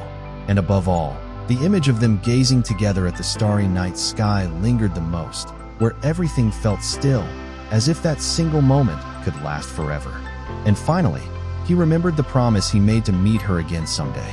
By then, Hae-In had already reached the Christmas tree and placed her hand on it. She smiled brightly before asking, "This is my win, right?" Jinwoo could only smile awkwardly while scratching his cheek. He then quietly instructed his shadow soldiers to close their eyes. Slowly, Jinwoo walked toward Hae-In beneath the Christmas tree. At that moment, snow began gently falling from the sky. Hae-In looked upward at the snowflakes before slowly closing her eyes as Jinwoo approached her. The chapter ended with Jinwoo and Hae-In embracing beneath the glowing Christmas tree while snow softly fell around them. The chapter begins in a vast and surreal landscape, an expansive world under a purple-lit sky. Towering structures resembling castles stood alongside mountainous terrain, forming a realm both majestic and otherworldly. In this place, Kaisel greeted Tusk. Another shadow orc followed, offering a polite, "Good morning." Tusk returned the greeting before casually remarking that such a phrase held little meaning here, as there was no true concept of day or night within the world of shadows. Soon after, Beru arrived, carrying a set of clothing. Upon seeing Tusk, Beru burst into laughter, and Tusk joined in. Tusk then said, "You must have completed it, Marshal Beru." With a grin, Beru presented a robe. "Now how is this?" he asked proudly. The robe closely resembled the hooded jacket their liege had worn a few days prior. Tusk was visibly amazed. Beru handed the robe to Tusk, who then asked how he could ever repay such a gesture. Beru simply replied that he could not ignore Tusk's wish to resemble their liege more closely. As long as Tusk was satisfied, that was enough. "I like it very much," Tusk said, proudly wearing the robe. "So much so that I am almost tempted to make it mandatory for all magic soldiers." Beru laughed, then noticed the orb Tusk was holding. He suggested it might be better to turn it into a proper staff rather than carrying it around casually. Tusk agreed. then turned to the bearded dwarves and entrusted them with the task, believing them to be the finest craftsmen capable of handling such sacred materials bestowed by their liege. Afterward, Igris's voice echoed, explaining the nature of their world. This realm was known as the World of Repose, or the World of Eternal Slumber, an infinite expanse where nearly 10 million shadow soldiers resided. Here, everyone lived by supporting one another. The world was divided into multiple regions: Bellion's training grounds, the player advancement area, the demon castle, the architect's domain, Ashbourne's battle zone, the dwarves' manufacturing sector, mines, magic training zones, resting areas, and even commercial districts. As the Shadow Monarch grew stronger, so too did the soldiers, gradually beginning to resemble his mind. Those once driven purely by destruction began to develop human-like qualities, emotions, interactions, even conflicts. It was a new and refreshing experience for beings who had once been empty. Some soldiers slept, others trained, chatted, or even argued. Slowly, individuality began to form among them. Igris expressed his gratitude, stating that he had been brought into a world he had never imagined, and that he held great affection for his liege. The scene shifted back to Tusk, whose staff, now embedded with the Orb of Avarice, had finally been completed by the bearded dwarves. One of the dwarves admired him and remarked that the word wonderful suited the robe he was wearing far more than the staff itself. Tusk responded proudly, saying that the dwarf seemed to possess quite a remarkable sense of fashion. As he held the newly completed staff, the surrounding shadow orcs stared at him in amazement. Suddenly, several shadow soldiers arrived. Tusk immediately questioned who they were, and they answered that Grand Marshal Belion had ordered them to come to the area. Upon seeing them, Tusk realized that there were magic soldiers among the new recruits. However, he could not help but think that their massive physiques were being wasted on magic attacks. Then he paused, wondering if he was even in the right position to criticize such things. Not long after, Tusk began speaking proudly. He announced that from that point onward, he would explain in detail all the accomplishments he had achieved during the first battle in which their great liege fought against the Dragon King, as well as every achievement he had accomplished throughout the dimensional rifts. He urged everyone to listen carefully. Before he could continue, however, a voice suddenly interrupted him. "What are you loitering around here for?" Tusk instantly became furious upon hearing the comment. "What?" he shouted angrily. "Who dares say that I am loitering around when I am displaying the magnificent fashion of robes resembling our liege? Who dares speak such nonsense?" When he turned around, he discovered that the one who had spoken was Igris. Immediately, Tusk's attitude changed. "I love you, Commander," he said sincerely. Igris calmly replied that he was always grateful for Tusk's loyalty. Tusk then asked what business Igris had with him. Igris answered that it was about to begin soon. He explained that all soldiers above the general rank who closely served their liege should gather and cheer for him. The two then looked outside through the window toward the separate realm. The moment Tusk saw what was happening, he was left speechless in shock. Their liege had finally reunited with Hae-In. "Correct," Igris confirmed. The other shadow soldiers immediately erupted in cheers of joy. Tusk himself even began crying tears of happiness, while Igris silently continued gazing into the separate realm with a satisfied expression. As he stared ahead, Igris suddenly recalled the very first place where he had met Jinwoo. It had been a strange dimension created by the power of the monarchs. His mission there had been to test the man who entered that world. Ashbourne, his former liege, wished to determine whether Jinwoo was worthy enough to become his vessel. Igris knew that the command given to him at that time had been his liege's final order. Back then, he had already sensed the coming farewell from Ashbourne. His former master, who had lost all interest in war after forgiving the rulers, must have had a very important reason for showing such deep interest in an insignificant human. Yet a liege's orders were absolute. Without questioning Ashbourne's intentions or attempting to dissuade him, Igris could only obey. That was all he could do. And so, he stood alone within that strange dimension, prepared to test Jinwoo's qualifications while most of his original powers remained sealed. As he waited, Igris wondered whether humans referred to such dimensions as dungeons. The form he possessed there had been the same appearance he had before encountering Ashbourne. No matter how immense the power of the World of Repose was, It had somehow perfectly recreated even the sensations of that distant time. His gaze then shifted toward the throne. The architect had truly managed to create a refined stage using the powers of his liege. Only such elaborate preparation could slowly transform a human body into one capable of accepting the powers of the Shadow Monarch. Igris climbed the steps and sat upon the throne while sensing Jinwoo's presence beyond the door. "Come," he thought silently. "I will be waiting for you here." However, after sitting down, Igris suddenly realized that his posture appeared overly arrogant and perhaps even disrespectful. The human about to be tested already carried the consciousness of his liege within him. It felt improper for him to remain seated upon the throne before such a person. Embarrassed by the thought, Igris quickly searched for another place to stand. Soon after, Jinwoo finally arrived and pushed open the dungeon doors. Torches around the chamber ignited instantly, and the massive doors shut behind him. Hidden behind a pillar, Igris observed him carefully. "So this is the person chosen by my liege," he thought. Even if the mission entrusted to him had not been his final duty, Igris had never intended to approach the battle carelessly. If Jinwoo proved insufficient, then he would die by Igris' hand. At last, Igris revealed himself before Jinwoo to begin the test. Whether Jinwoo was worthy of the throne or not would soon be decided. The battle began immediately, yet the results initially disappointed Igris. Jinwoo spent most of the fight desperately evading his sword, lacking both the talent and power necessary to surpass the abilities Igris possessed before his death. However, everything changed when Jinwoo realized that he could not damage the armored knight without striking inside the armor itself. Instead of retreating, Jinwoo abandoned his weapons and chose to fight barehanded. At that moment, Igris questioned whether the human truly intended to defeat him with nothing but his fists. Impressive courage for a human, he thought. I admire that determined gaze, but does he possess the skill to match it? Respecting Jinwoo's resolve, Igris discarded his own robe and dropped his sword as well.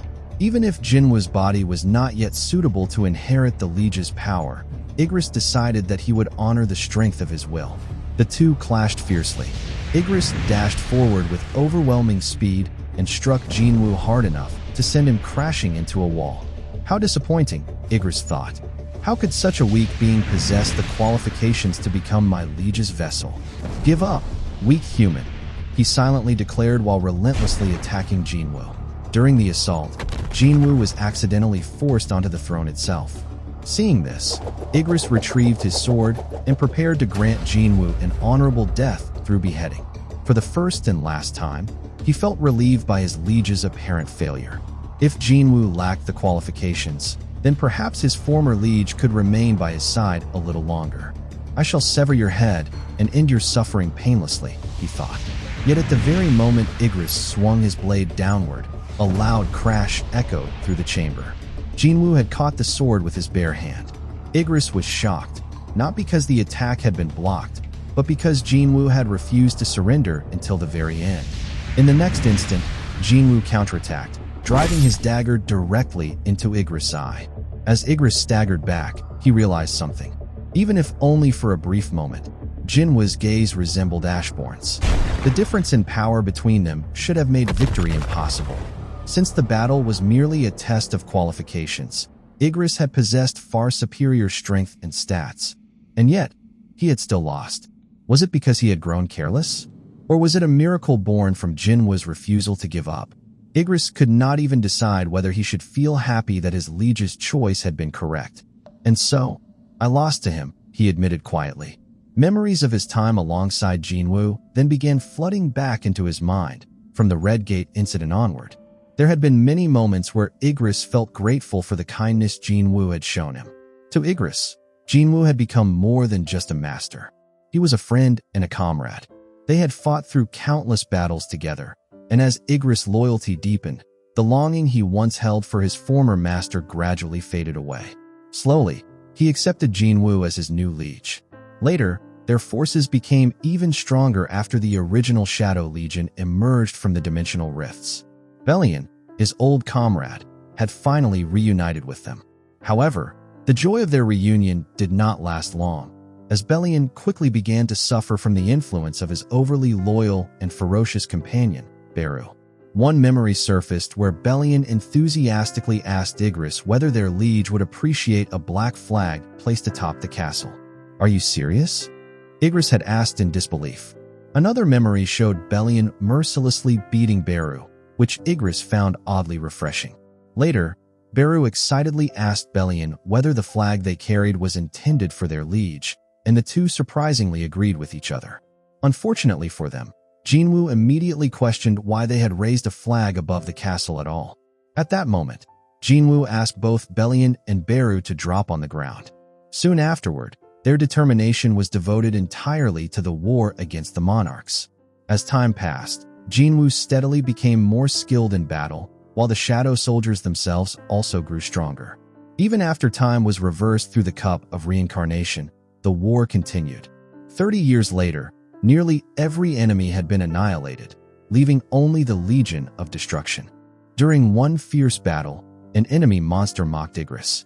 "You were once the wings of the Shadow Army, yet now you follow the orders of a monarch who was once merely human. Have you no shame?" Deep down, Igris knew the creature was correct. Somewhere along the way, he had forgotten about his former master entirely. His honorable life beside Jinwoo had caused those old memories to fade naturally. He wondered when exactly his previous liege had begun disappearing from his thoughts. Another memory surfaced, one involving Jinwoo and Wu Jin-Chul. When asked why he had not revealed the truth to Jin-Chul, Jinwoo simply answered, "They say forgetfulness is a blessing bestowed upon humans by God. Even if that forgetfulness had been created artificially through divine tools." Igris finally understood. The blessing of forgetfulness.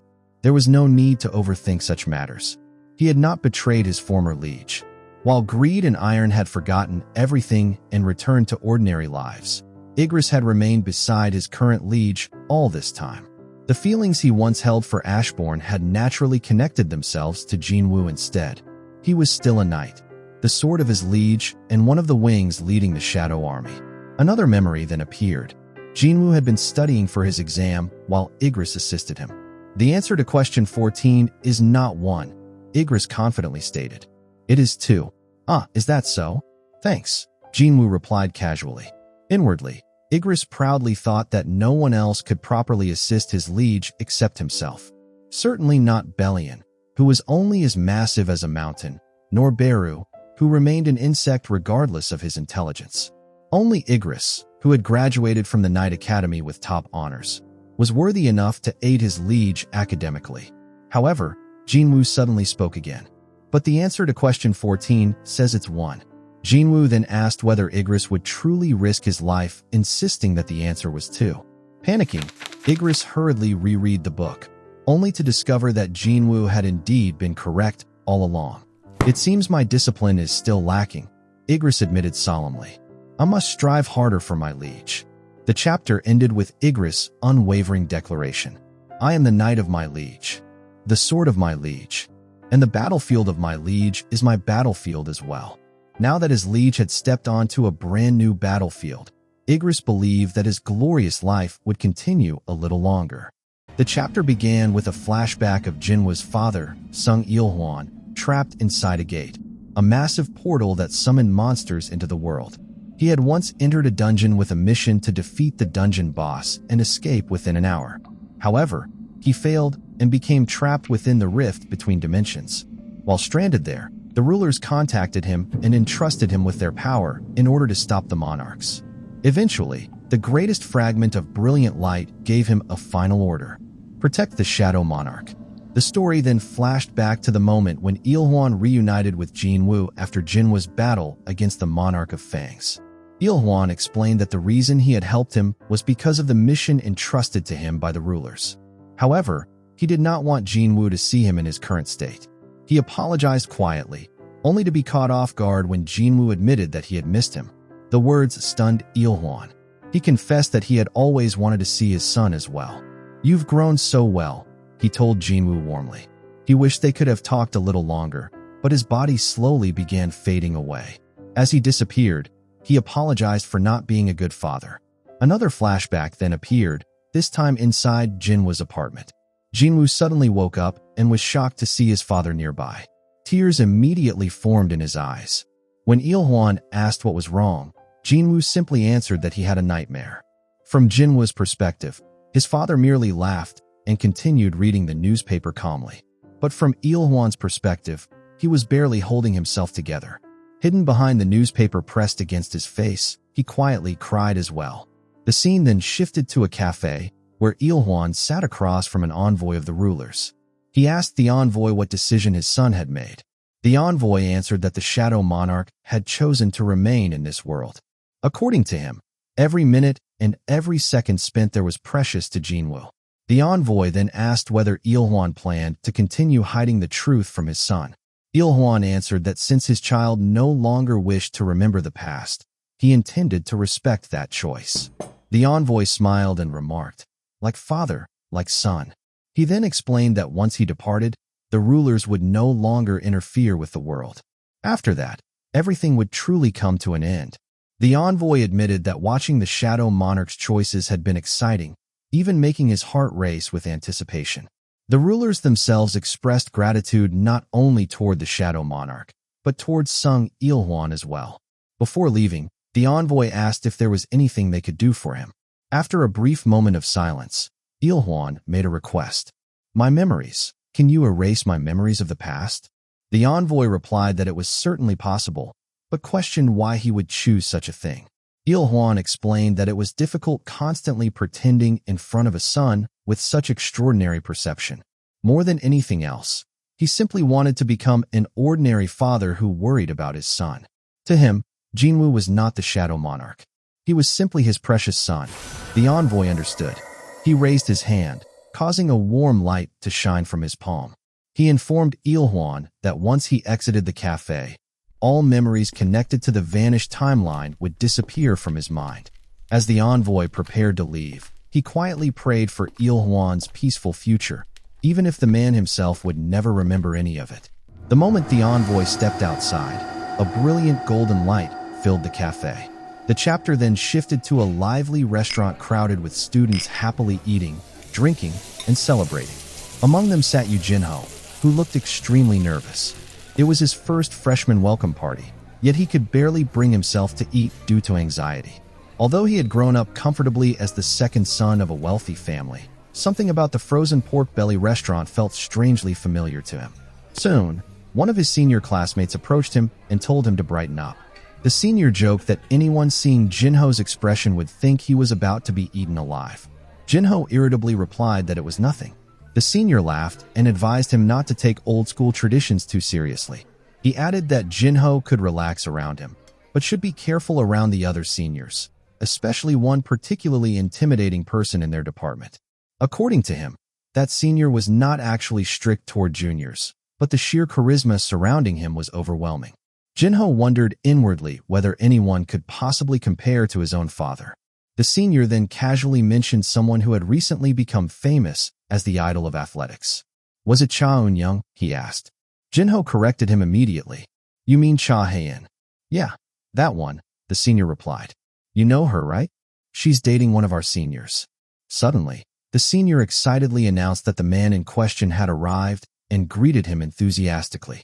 However, he soon became confused as to why nobody else was approaching their table. Perhaps, he thought, he should just leave and spend time with the cute freshman instead. Then, without warning, the said senior suddenly appeared directly in front of Jinho's table. Both students were startled. Out of all the places available, Jinho wondered in fear why this terrifying senior had chosen to sit directly across from him. Meanwhile, the senior beside Jinho slowly backed away in terror before quickly excusing himself to take care of the others. The senior sitting across from Jinho silently handed him a glass. Jinho froze.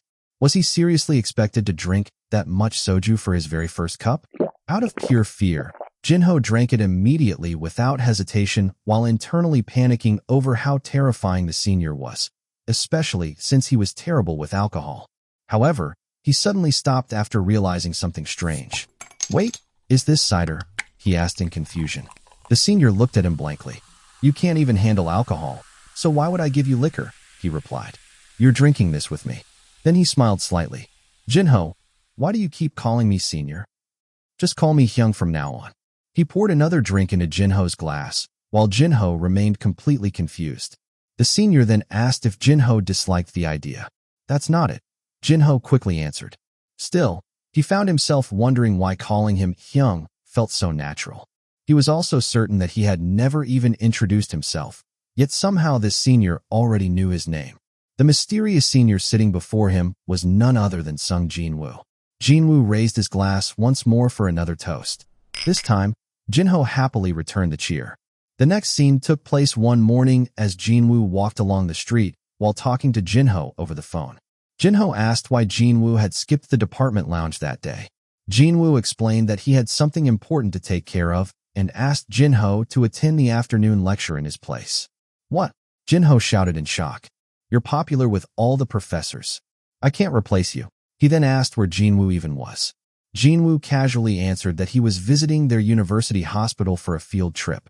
Jinho became even more confused, asking why someone from their department would suddenly visit a hospital unrelated to their major. Before he could continue speaking, Jinwoo simply replied, "Then I'll leave it to you." He immediately hung up afterward. At that exact moment, a young woman happened to pass by Jinwoo. The girl wondered to herself whether it was truly amazing that she had managed to enter a university in Seoul. At the same time, she worried that her Busan accent sounded too strong. Speaking standard Korean was already difficult enough, but she also found herself overwhelmed by the amount of English terminology used in the nursing department. As she walked, she suddenly stopped after seeing Jinwoo pass by her. Gathering her courage, she politely approached him and asked whether they had met somewhere before. Jinwoo paused briefly before smiling softly. "No," he answered. He then continued walking away. The young woman, Lee Ju-hee, stood there in confusion, strangely feeling as though she recognized him. Embarrassed, she scratched her head and wondered why she had suddenly spoken to a complete stranger. Meanwhile, as she walked away, Jinwoo quietly glanced back at her.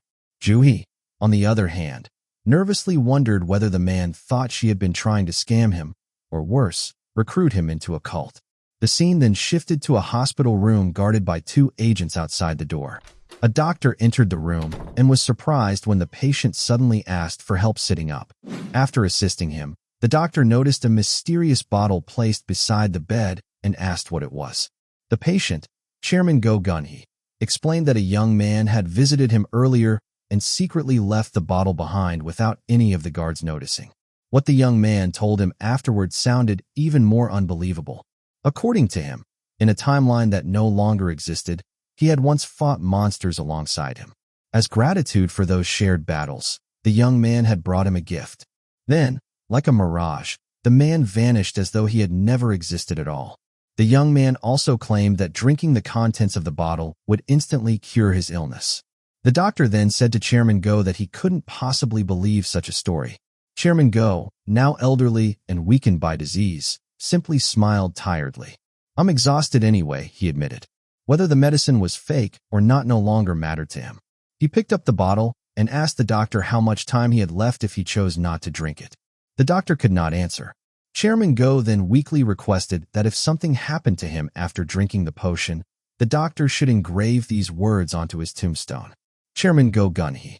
He battled bravely against his disease until the very end and now rests here. With that, he opened the bottle and drank every last drop.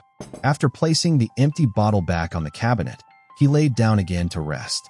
The doctor wished him a good rest and asked him to call immediately if anything felt wrong before quietly leaving the room. Now alone, Chairman Go stared outside the window. Through the clouds, sunlight suddenly broke through and illuminated the hospital, eventually reaching his room.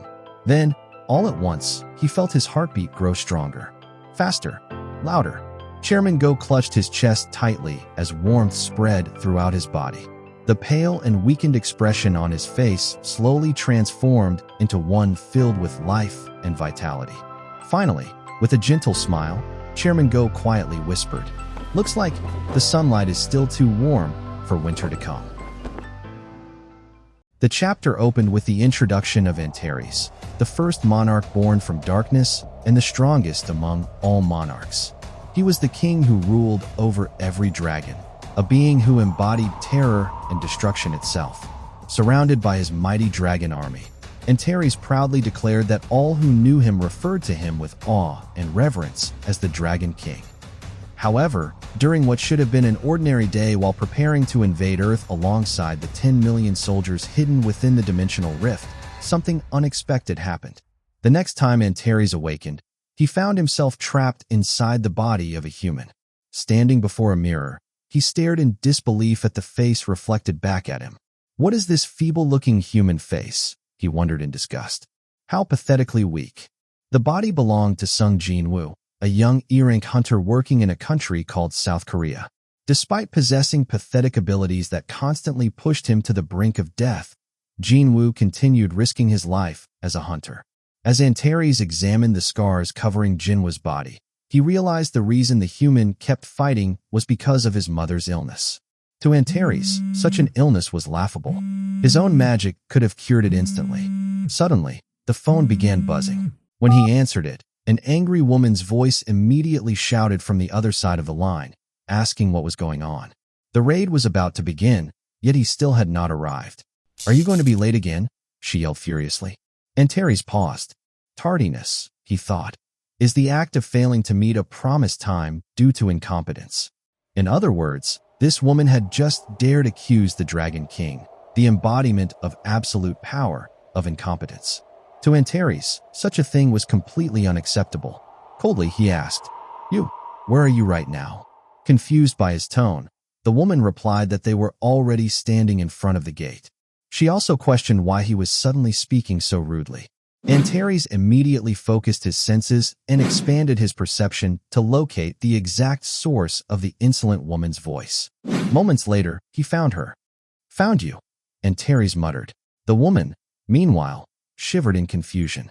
What was that? She wondered nervously. Suddenly, Antares, inside Jinwoo's body, appeared directly behind her. Creepy and unnatural, he lightly tapped her shoulder and asked, "Now then, am I still late?" The woman nearly jumped in fear. Antares leaned closer and demanded that she answer whether he was still being tardy.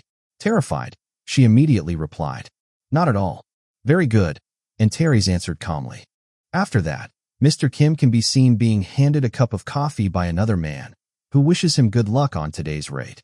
A moment later, Mr. Kim approached Jinwoo cheerfully and greeted him, asking whether he had eaten already. Hearing this, Antares wondered if the man was perhaps one of his subordinates. Soon after, Antares walked toward the coffee stand and demanded a drink. However, the man serving coffee apologized and explained that they had just run out. Without hesitation, Antares snatched the coffee directly out of the man's hand. "That is not an issue," he declared. He then drank the coffee in a single gulp before laughing loudly and crushing the cup in his hand. "The strong shall take the possessions of the weak," he proclaimed proudly. "That is the way of the monarchs." Mr. Kim then commented that Mr. Sung seemed a little strange today. Another hunter agreed, saying that his eyes looked a bit unusual.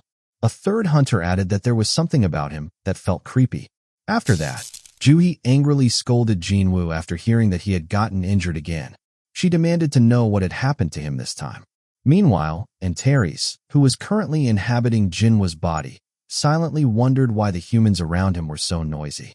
Shortly afterward, Mr. Song spoke up and said that they were all hoping for a successful raid today. Since that was the case, he thought it would be all right for him to take charge and lead everyone as the party leader.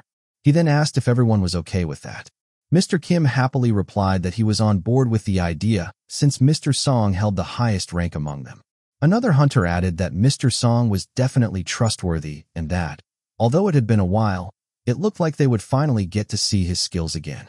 The rest of the party gladly agreed, while Antares remained silent and offered no comment. Not long afterward, the raid party finally entered the dungeon. As they walked, Antares realized that the gates appearing across Earth were definitely part of the ruler's schemes. However, what truly caught his attention was the familiar energy of a monarch emanating from deep inside the dungeon. Still, he decided there was no reason to investigate the matter too deeply. He simply announced that he would accompany the raid group. Mr. Song naturally welcomed him, while Mr. Kim reminded him to be careful not to get injured while their backs were turned. Antares found the concern amusing. Despite being weak themselves, these humans genuinely cared for the body of their liege. Soon, Antares stepped into the dungeon. The moment combat began, he immediately started slaughtering every monster in sight with overwhelming brutality. The hunters accompanying him quickly noticed that and remarks that Jinwoo seemed extremely strange today. Mr. Kim reasoned that perhaps the monsters inside the dungeon were simply too weak. Mr. Song, however, admitted that he could not even keep track of Jinwoo's movements anymore. Suddenly, Antares turned toward the group and barked, "What are you all loitering around for? We're going this way." He pointed deeper into the cave while casually holding a severed goblin head in his hand. Mr. Song hurriedly protested, explaining that they needed to vote before making decisions like that. Before he could finish speaking, Antares suddenly struck him on the back of the neck, knocking him unconscious. "Who else wishes to vote?" Antares asked coldly. The terrified hunters remained silent. "Excellent," Antares declared. "Looks like everyone agrees." The group continued moving deeper into the dungeon. Eventually, one hunter nervously questioned whether they had already gone too far in. Another wondered how long they had been walking. "About 40 minutes, someone answered.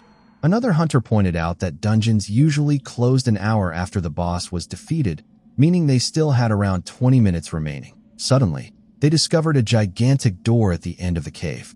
One of the hunters remarked that although it was their first time seeing such a place, it also felt extremely dangerous. Standing at the very front, Antares silently listened to the frightened whispers behind him. He understood their fear. Even he could sense the powerful energy hidden beyond the door. Without hesitation, Antares pushed the massive door open. The hunters panicked at his reckless action.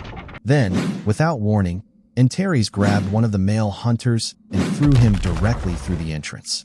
"Why did you do that?" the terrified man shouted. "Look," Antares replied calmly. "Nothing happened. We're going in." As they entered, torches lining the walls suddenly ignited one by one. The hunters stared around in shock. "What is this place? I've never seen a dungeon like this before." One hunter suggested splitting up to investigate the area. Soon, they noticed the enormous statue of God towering before them. "That thing is ridiculously huge," one hunter muttered nervously. "That can't be the boss, can it?" Suddenly, Antares pointed toward another statue holding a stone tablet. Mr. Kim observed that strange rune letters were written across it, while another hunter wondered if anyone could read the language. Antares scoffed internally at their ignorance. How foolish, he thought. Can none of them even read something this simple? He then read the inscription aloud. "The laws of the Kartinon Temple." At that moment, Gunhee nervously grabbed the back of Jinwoo's clothes while staring fearfully at the giant statue nearby. Annoyed, Antares flicked her hand away and ordered her to release him. He then continued reading the commandments written on the tablet. First, worship the god. Second, praise the god. Third, prove your faith. Those who do not obey these commandments shall not return alive. The moment he finished reading, the eyes of the gigantic statue suddenly lit up and focused directly on them. The hunters froze in fear.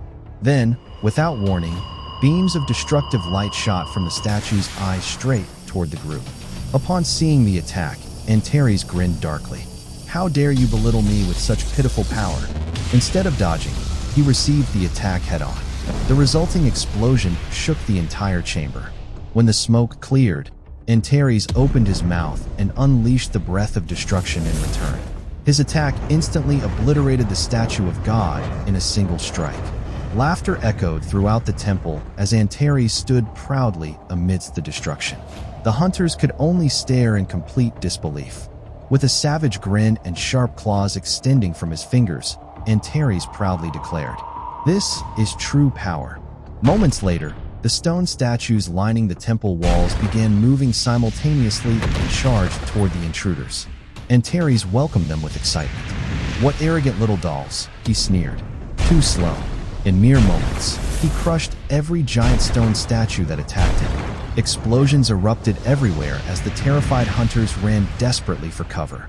One of them shouted that there had to be another way to clear the dungeon, while another questioned what the purpose of the temple's laws had even been. Standing atop the shattered remains of the statues, Antares roared proudly, "Is that all you've got? This isn't even enough for a warm-up." Suddenly, a voice echoed throughout the chamber.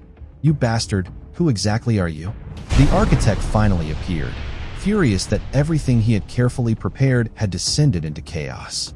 The stone tablet shattered apart as the architect himself stepped forward. Standing before him, Antares ignored the creature completely. He casually grabbed a spear from one of the fallen statues and coldly declared, "Silence." In a single motion, he hurled the spear. The weapon pierced straight through the architect's body instantly, killing him in one attack. "I did not come here to converse with a fake," Antares declared coldly. "Reveal yourself, coward." Then, from the darkness, another figure finally emerged. A massive statue-like monster surrounded by swirling dark purple energy revealed itself before Antares. Its overwhelming power filled the entire temple. "Monarch of destruction," the creature spoke. "Our paths were always destined to cross like this. Here, in this place, I shall finally put an end to our ill-fated relationship." The gigantic figure loomed before Antares. Antares merely smiled. "Fine by me." With excitement burning in his eyes, he leaped directly toward the monster's head with claws extended. "Come," Antares declared. "Our battle will not end so easily." The two powerful beings rushed toward each other, moments away from collision. Then suddenly, Jinwoo jolted awake in shock. Letting out a deep sigh, he realized that everything had only been a dream. Nearby, his shadow soldiers stared at him in confusion, equally disturbed by what they had witnessed from their master's strange nightmare. The chapter began at a police station, where a newly appointed investigator named Lee Se-hwan reflected on the rumors he had heard ever since joining the Criminal Affairs Division earlier that year. Among the officers of the Central Police Station's Violent Crimes Unit, there was said to be an investigator known only as the Phantom. The nickname came from the fact that he solved not only every case assigned to him, but even cold cases from the past.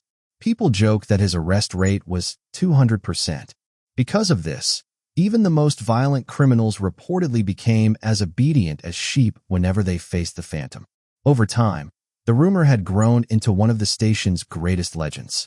There was even talk that he had refused promotions simply so he could continue working in the field. Not long after, another investigator approached Se-hwan and asked if he was the new recruit joining their unit that day. "Yes, sir," Se-hwan replied nervously while giving a salute. The older investigator laughed and told him not to be so tense since they would practically become family from now on. He handed Se-hwan a cup of coffee, which the rookie accepted with gratitude. While taking a sip, Se-hwan mentioned that he had spoken with the squad captain earlier and was informed that he would be working together with Investigator Sung from now on. "The Phantom?" the investigator asked. Hearing that name, Se-hwan nearly spat out his coffee in shock. The investigator chuckled and explained that they started calling him that because he appeared like a ghost whenever cases happened. Somehow, the nickname spread to other stations as well. "I'm sure you've already heard stories about him, right?" he asked. "Yes," Se-hwan answered nervously. The investigator then revealed that the coffee he had handed him was actually meant for the Phantom himself. At that moment, both of them looked toward a man approaching from the hallway.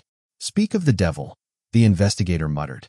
As Se-hwan stared at the man, he immediately realized that this was none other than the legendary Phantom of the Central Police Station. The said man greeted his senior, while he asked back whether he was heading out on another call. "It's nothing major," the man casually replied before glancing toward Se-hwan. He then asked if the rookie beside him was the new recruit. "That's right. His name is Lee Se-hwan." The man immediately wrapped an arm around the rookie's shoulders and said he would personally train him. "Sure, go ahead," the other investigator replied.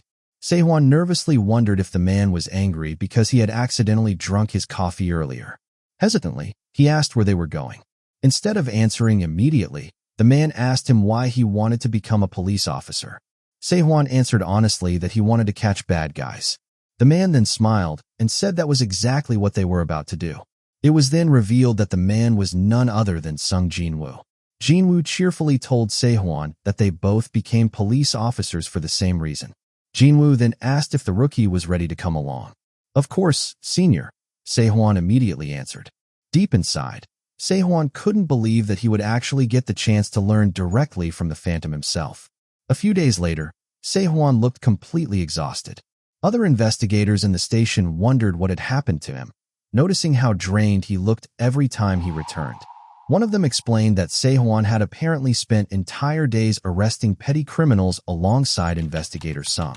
Meanwhile, Jinwoo thought it was interesting training Se-hwan after hearing that the rookie once managed to catch an armed robber barehanded. As Jinwoo continued working non-stop at his computer, his shadow soldier Igris appeared beside him and suggested that miscellaneous tasks should simply be left to the loyal shadow soldiers instead. Not long after, Jinwoo noticed a woman arguing emotionally with another investigator. She insisted that a girl named Gunhee would never willingly take her own life, slamming her hands against the table as she pleaded for someone to listen. The investigator handling the case calmly explained that all the evidence pointed towards suicide. The woman then showed him text messages on her phone and angrily asked whether those looked like messages sent by someone planning to commit suicide just 3 hours later. The investigator responded that most suicides were not carefully planned beforehand, but happened impulsively. At that moment, Jinwoo stood up and asked if he could take a look at the case himself. The investigator awkwardly joked that he hoped Jinwoo wasn't trying to make him look bad, as Jinwoo quietly reviewed the case file. According to the report, the victim had been found dead inside her bathtub after bleeding out from a deep cut on her wrist. The knife used was discovered inside the tub, and the only fingerprints on it belonged to the victim herself.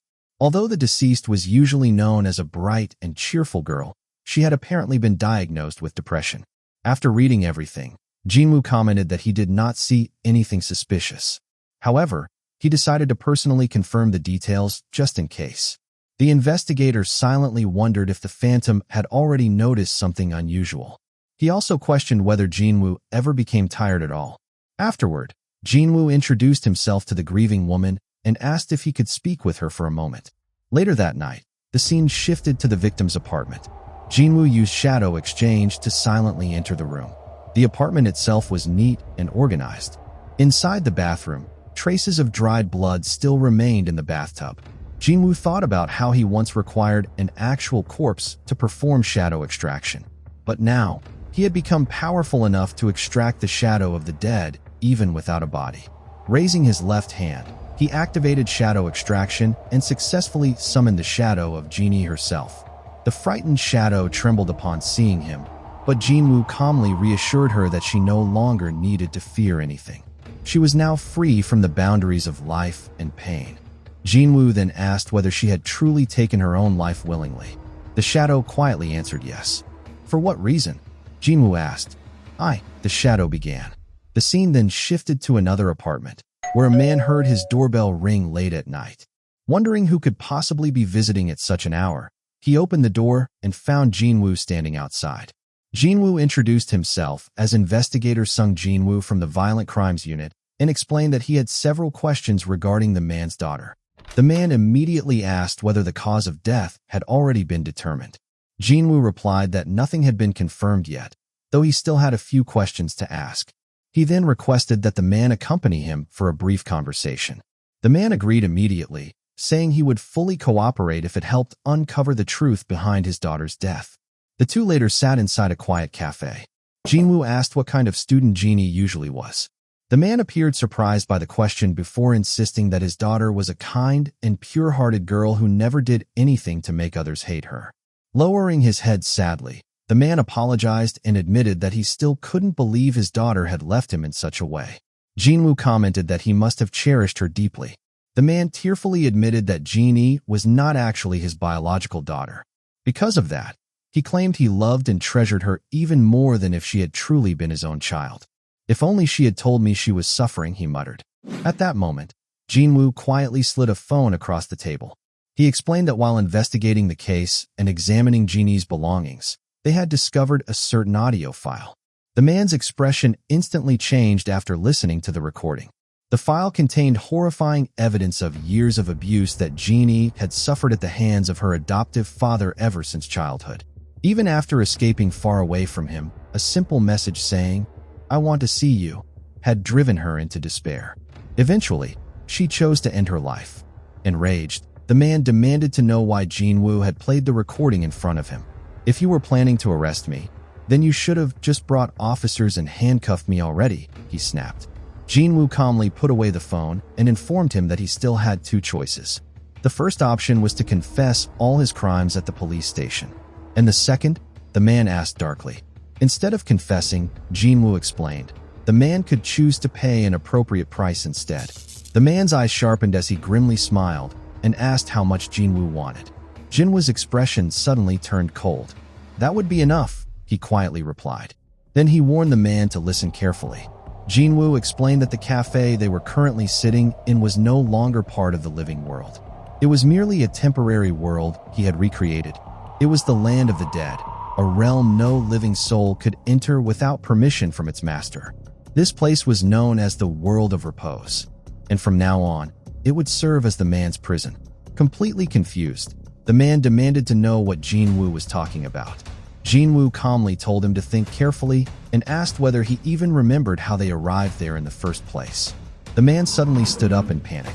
Looking around, he realized that despite the cafe being brightly lit, there was nobody else present besides himself and the mysterious investigator. Fear consumed him. "Who are you?" he shouted desperately. "This is just a dream, right?" he asked in terror. The man immediately tried to run away, but Jinwoo's shadows chased him down. They brutally beat and restrained him while countless slashes tore through his body. Throughout it all, Jinwoo simply stood there calmly with his eyes closed. After everything ended, Jin's shadow appeared before Jinwoo and thanked him, addressing him as Monarch. Jinwoo then asked whether there was anything else she wished for. The shadow hesitantly asked him for one final favor. The next day at the police station, Jinwoo handed a small box to Jin's close friend. The girl was shocked and asked whether Jin had prepared it herself. Jinwoo explained that the friend's name had been written on the attached letter. He added that he believed Jin would have wanted the gift to reach its intended owner. Jinwoo then stated that based on the circumstantial evidence, the possibility of homicide was extremely low, and the investigation would likely conclude soon. The girl tearfully asked whether there was truly no possibility that something else had happened. Then, "Jin really is," she muttered while slowly opening the box. Upon seeing what was inside, tears immediately filled her eyes. She quietly thanked Jinwoo. As Jinwoo turned and walked away, he reflected on the fact that 1 hour before Jin slit her wrists, everything could have been different. If the manipulative message from her adoptive father had never reached her phone, then perhaps the two friends would have spent that day happily celebrating a birthday together. The chapter ended with Jin's friend crying while holding the birthday gift Jin had prepared for her. The chapter begins in a restaurant where Jinho and Jinwoo are seated together. With a serious expression, Jinho tells Jinwoo that this time, he is absolutely certain he is going to propose to Jina. Jinwoo is visibly surprised by Jinho's sudden declaration. Jinho insists that he is completely serious and plans to confess to her today. He then asks Jinwoo whether he thinks Jina would like the ring he prepared, showing it to him. Jinwoo simply replies that he is not very good at judging things like that. Jinho shrugs it off, admitting that he himself doesn't really know Jina's exact preferences either. That's why he prepared many presents in advance. He then excitedly adds that there is actually a new building about to be constructed on company grounds. Once Jina finishes her medical degree, they could even build a hospital. Jinwoo suddenly interrupts, shocked, asking if the estimated cost of the building is around 30 billion won. Jinho is startled and asks how Jinwoo knew. Jinwoo recalls how Eugene Corporation once offered him a building worth that exact amount. He quietly reflects that causality works in strange ways. After that, Jinwoo smiles and tells Jinho that there's no need to overwhelm his sister with gifts to prove himself. He firmly assures him that he is a good man and that all he needs to do is be himself. Jinho becomes teary-eyed upon hearing this and asks if he can hug Jinwoo. Jinwoo immediately tells him not to, but Jinho hugs him anyway, causing their table to topple over. The scene shifts to Jinwoo and Hae-In's home. Jinwoo opens the door and announces that he's back. He is greeted by Hae-In, who is holding their child. She smiles and says, "You're here." Jinwoo asks why they are still awake. Hae-In replies yes, then questions why he went out for drinks when he doesn't even get drunk. Jinwoo explains that Jinho had something important to tell him. Jinwoo then notices their son, Suho, still full of energy at this hour. He happily lifts him up. Hae-In explains that it's because Suho took many naps during the day. Jinwoo then notices Igris and Bellion arguing nearby. Bellion questions Igris, asking what he meant by saying they must not teach young Master Suho the ways of the sword. He challenges whether that suggestion makes any sense at all. Igris calmly responds that high academic success is the true measure of one's capability in this world. Jinwoo interrupts them, saying it doesn't matter whether it's swordsmanship or academics. What they should worry about first is how Suho will learn to walk. Hae-In then suggests that Jinwoo should come home early until their son learns how to walk. Jinwoo reluctantly agrees, as if he has no choice. The scene shifts to the police station where Jinwoo works. He enters the chief's office and asks if he was called.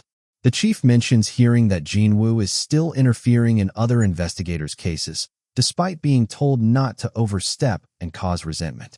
With a slight smile, he calls him Hunter Sung. Jinwoo smiles back and replies that he is no longer a hunter. The chief responds, who happens to be Jin-Chul, that it's still convenient for him to call him that. He then brings up a case. The legal guardian of a suicide victim suddenly went missing a few days ago. Jinwoo says he doesn't know much about it. Jin-Chul adds that, coincidentally, every CCTV camera around the man's residence stopped working at the same time. Jinwoo casually remarks, "What a coincidence." Jin-Chul says that whatever Jinwoo decides to do, he trusts him. However, that's not the real reason he called him in. He slides a paper across the desk. Jinwoo asks what it is. Jin-Chul explains that he thought Jinwoo would want to know. Chairman Gunhee, now the association president, is in critical condition. The scene shifts to the hospital. The steady beeping of machines fills the room. Chairman Go lies in bed, weak and connected to oxygen. Jinwoo stands beside him. Chairman Go notices him and gestures toward his oxygen mask, asking him to remove it. Jinwoo complies. In a weak voice, Chairman Go says, "Good to see you. You came back again, young man." He adds that he has been searching for Jinwoo for a long time. Jinwoo offers to cure his illness, revealing a bottle of the holy water of life in his hand. Chairman Go declines, saying he has lived long enough and fulfilled everything he needed to in the 10 years he was given, and that is enough for him. Instead, he has a request. He reminds Jinwoo of when he once mentioned a world where they fought side by side. Struggling to sit up, he asks Jinwoo to show him that world, to show him those times. He wants to know what he was like back then. Jinwoo hesitates, saying those may not be memories he would want to recall. Chairman Go insists. He simply wants to regain the memories he lost. With a heavy expression, Jinwoo closes his eyes and gently takes Chairman Go's hand. Memories begin to flood back. Chairman Go sees their first meeting, where Jinwoo declared that he wanted to fight. He sees the Jeju Island mission, the creation of Jinwoo's guild, and the aftermath of the raid where he spoke with Hunter Hae-In. He recalls asking Jinwoo to stay in Korea, promising him the best support possible. He remembers his conversation with Japan's Matsumoto Shigeo, discussing sacrifices and hidden schemes. As the memories intensify, Chairman Go clutches his chest in pain. The final memory appears, his battle against the Monarch of Frost, the one who caused his death. He sees Jinwoo trying to save him with the holy water of life, but he had stopped him, knowing it was useless. He remembers dying beside Jinwoo. The memories fade. Tears stream down Chairman Go's face. He says that he never imagined he would be able to see those moments again. With trembling hands, he holds Jinwoo's hand and expresses his gratitude, having fought alongside young heroes like him. Warm sunlight shines through the window onto his face. He reflects that even if his body turns cold, the glory within his memories will remain warm forever. Slowly, he closes his eyes. The monitor flatlines and Chairman Go has passed away. Jinwoo watches silently. Tears form in Chairman Go's eyes. He gently wipes them away and bids him farewell, acknowledging that Chairman Go was also a hero who sacrificed so much for others. Outside, maple leaves fall gently from the trees. Jinwoo's phone rings. It's Hae-In. Her voice is panicked. She tells him that their son, Suho. Jinwoo quickly asks what happened. She blurts out that Suho is currently flying. Indeed, Suho is floating in the air along with various objects, while Igris and Bellion clap proudly in the background. Jinwoo is stunned. Nearby, a drunken Jinho overhears and comments that it's strange. He thought kids start running, not flying. Hae-In anxiously asks what she should do. Jinwoo calmly reassures her that everything is fine and there's nothing to worry about. He says he will teach Suho how to fly step by step. Hae-In pauses, then asks, if does mean he can fly too? Jinwoo casually replies, asking if he never mentioned it before. The chapter ends with the doctor informing Chairman Go's family of his passing. A narration follows. Once autumn comes, winter will follow. Then spring will greet the world. Everything has a beginning and an end, and a new beginning always follows. Meanwhile, Hae-In can still be heard over the phone, trying to manage their energetic son. Jinwoo softly tells her, "Dear, I'll head home early today." He reflects that the winter for their household has yet to come. The final scene shows Suho still flying, Igris and Bellion arguing about his future, and Hae-In cleaning up the mess, overwhelmed. In her thoughts, she pleads, "Please come home quickly." The chapter begins with a flashback to the events on Jeju Island, revealing the story of how Beru was born. The queen ant had run out of food, and her children were devouring one another to survive. There was no food left in the land to sustain the kingdom's denizens. Realizing that this situation could not continue, the queen understood that the kingdom needed its strongest soldiers to lead them and make every enemy tremble in fear. From this desperate desire, the strongest soldier was born, Beru. And so, he was born to kill the living. Beru wandered in search of those who called themselves kings. At the time, every living creature looked at him with terrified eyes. Then came his first meeting with Jinwoo, who asked him if he was the king of humans. Jinwoo's first impression of him was simply an insect that talks. According to Beru, it was the first time he had ever encountered someone who was not afraid of him. He thought to himself that it had been a long time since a human who did not fear him had appeared. The scene shifts to Suho staring at Beru in amazement. Beru wondered why the child was not afraid of him and why Suho kept calling him Aunt.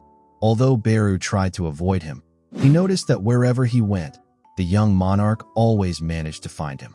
Suddenly, Igris spoke and told Beru that there was no way the child would dislike him. Confused, Beru asked what he meant. Igris explained that he is a giant ant who could walk, fly, and talk. What kind of child wouldn't like that? Igris asked. Beru then realized that the young master liked him because he was big, could talk, and could fly. Embarrassed, he scratched his face awkwardly.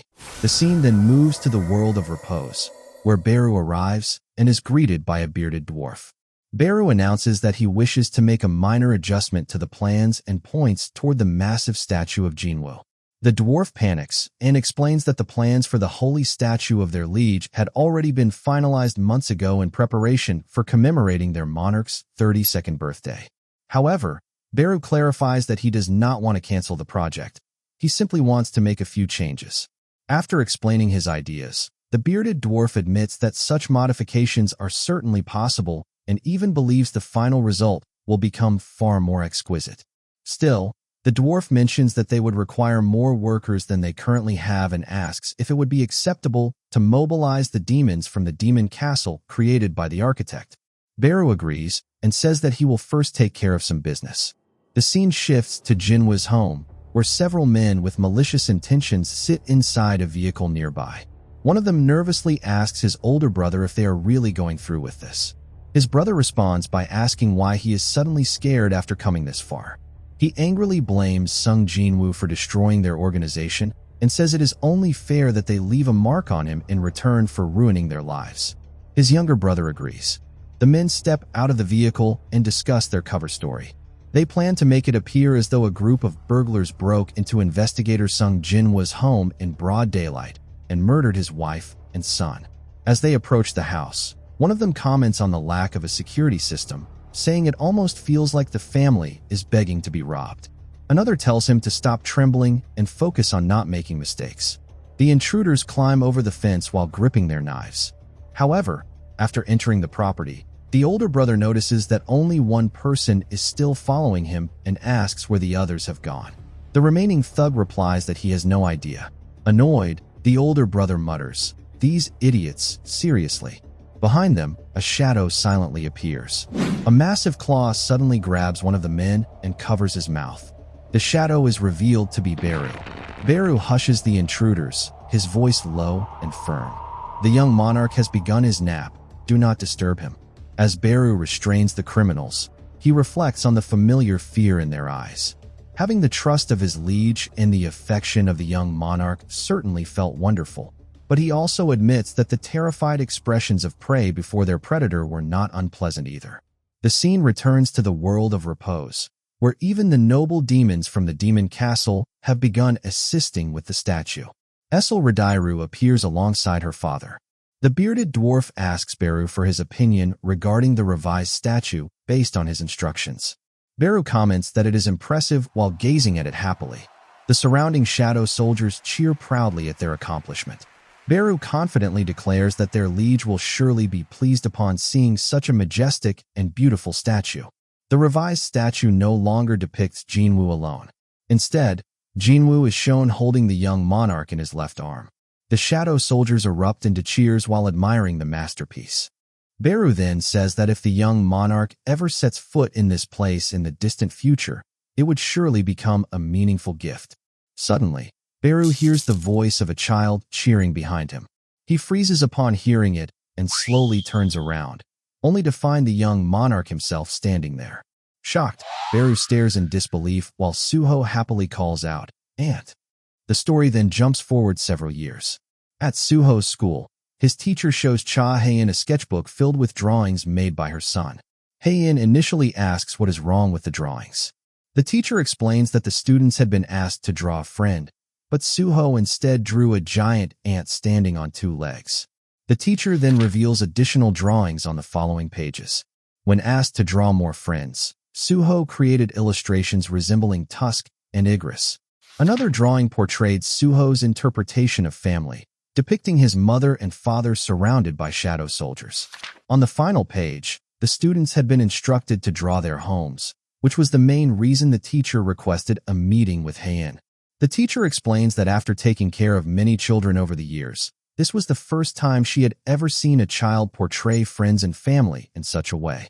When asked why his home looked like that, Suho simply answered that his friends, familiars, and his large dad were there. At first, the teacher suspected possible abuse, but seeing how cheerful and bright Suho was, that clearly did not seem to be the case. The teacher instead concludes that Suho may simply possess a unique artistic talent. Hae-In awkwardly responds, "Ah yes." The scene changes to the police station where Jinwoo works. His co-workers congratulate him on being promoted to captain. One jokingly tells him that he should buy everyone around now that he is Captain Sung. Another asks why he finally accepted the promotion after rejecting the higher-ups for so long. Jinwoo casually replies that he simply ran out of excuses to refuse them. His co-workers call him amazing and ask whether he has no desires for greater wealth or higher status. Jinwoo internally wonders whether they would even believe him if he told them that before he had once earned money on the level of a major law firm. Smiling, Jinwoo tells them that he will buy everyone drinks later, so they should stop flattering him. One co-worker jokingly complains that it was not flattery and asks if they should have beef intestines for dinner instead. The scene returns to Jinwoo's home, where Hae-In shows him Suho's drawings. Jinwoo reacts in amazement, saying they would never find another 5-year-old capable of drawing ants so well. He even jokes that their son might have artistic talent. Annoyed, Hae-In tells him that it is not a laughing matter and instructs him to look at the last page carefully. She explains that Suho said there was a large dad inside the dark underground and asks Jinwoo whether anything comes to mind and why he is laughing. Jinwoo brushes it off, saying he merely remembered something funny. Meanwhile, Hae-In explains that the other children at school are apparently afraid of Suho. They become pale whenever he approaches them, even though he has never bullied or shouted at anyone.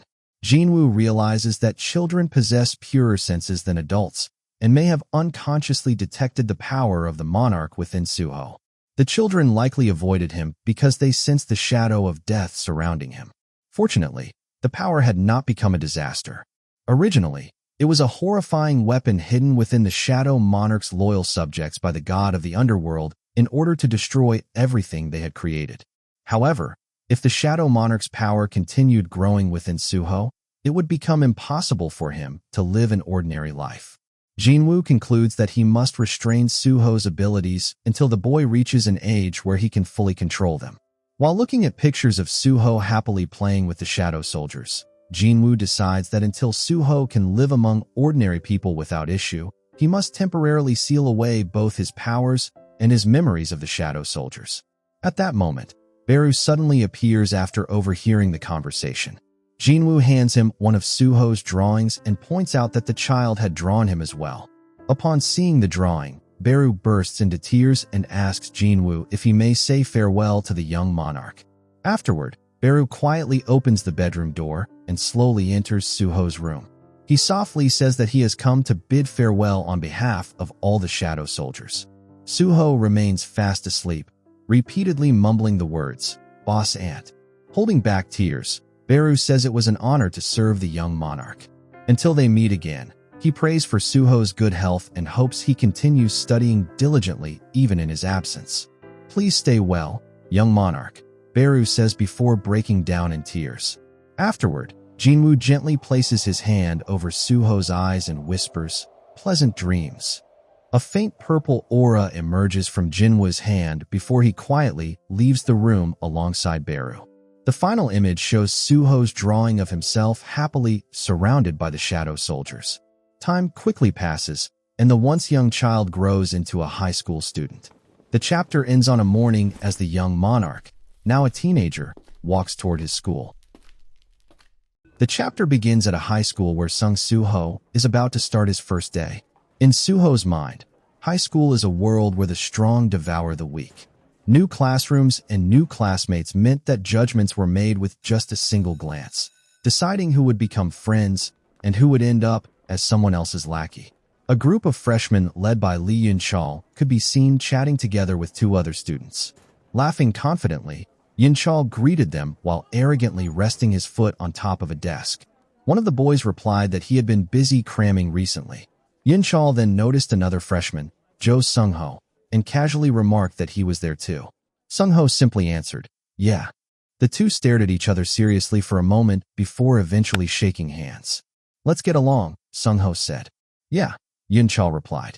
However, Jin-Chul secretly thought that although rumors claimed Suho was somewhat rowdy, he did not seem like much. In fact, he figured Suho would not be a bad friend to have.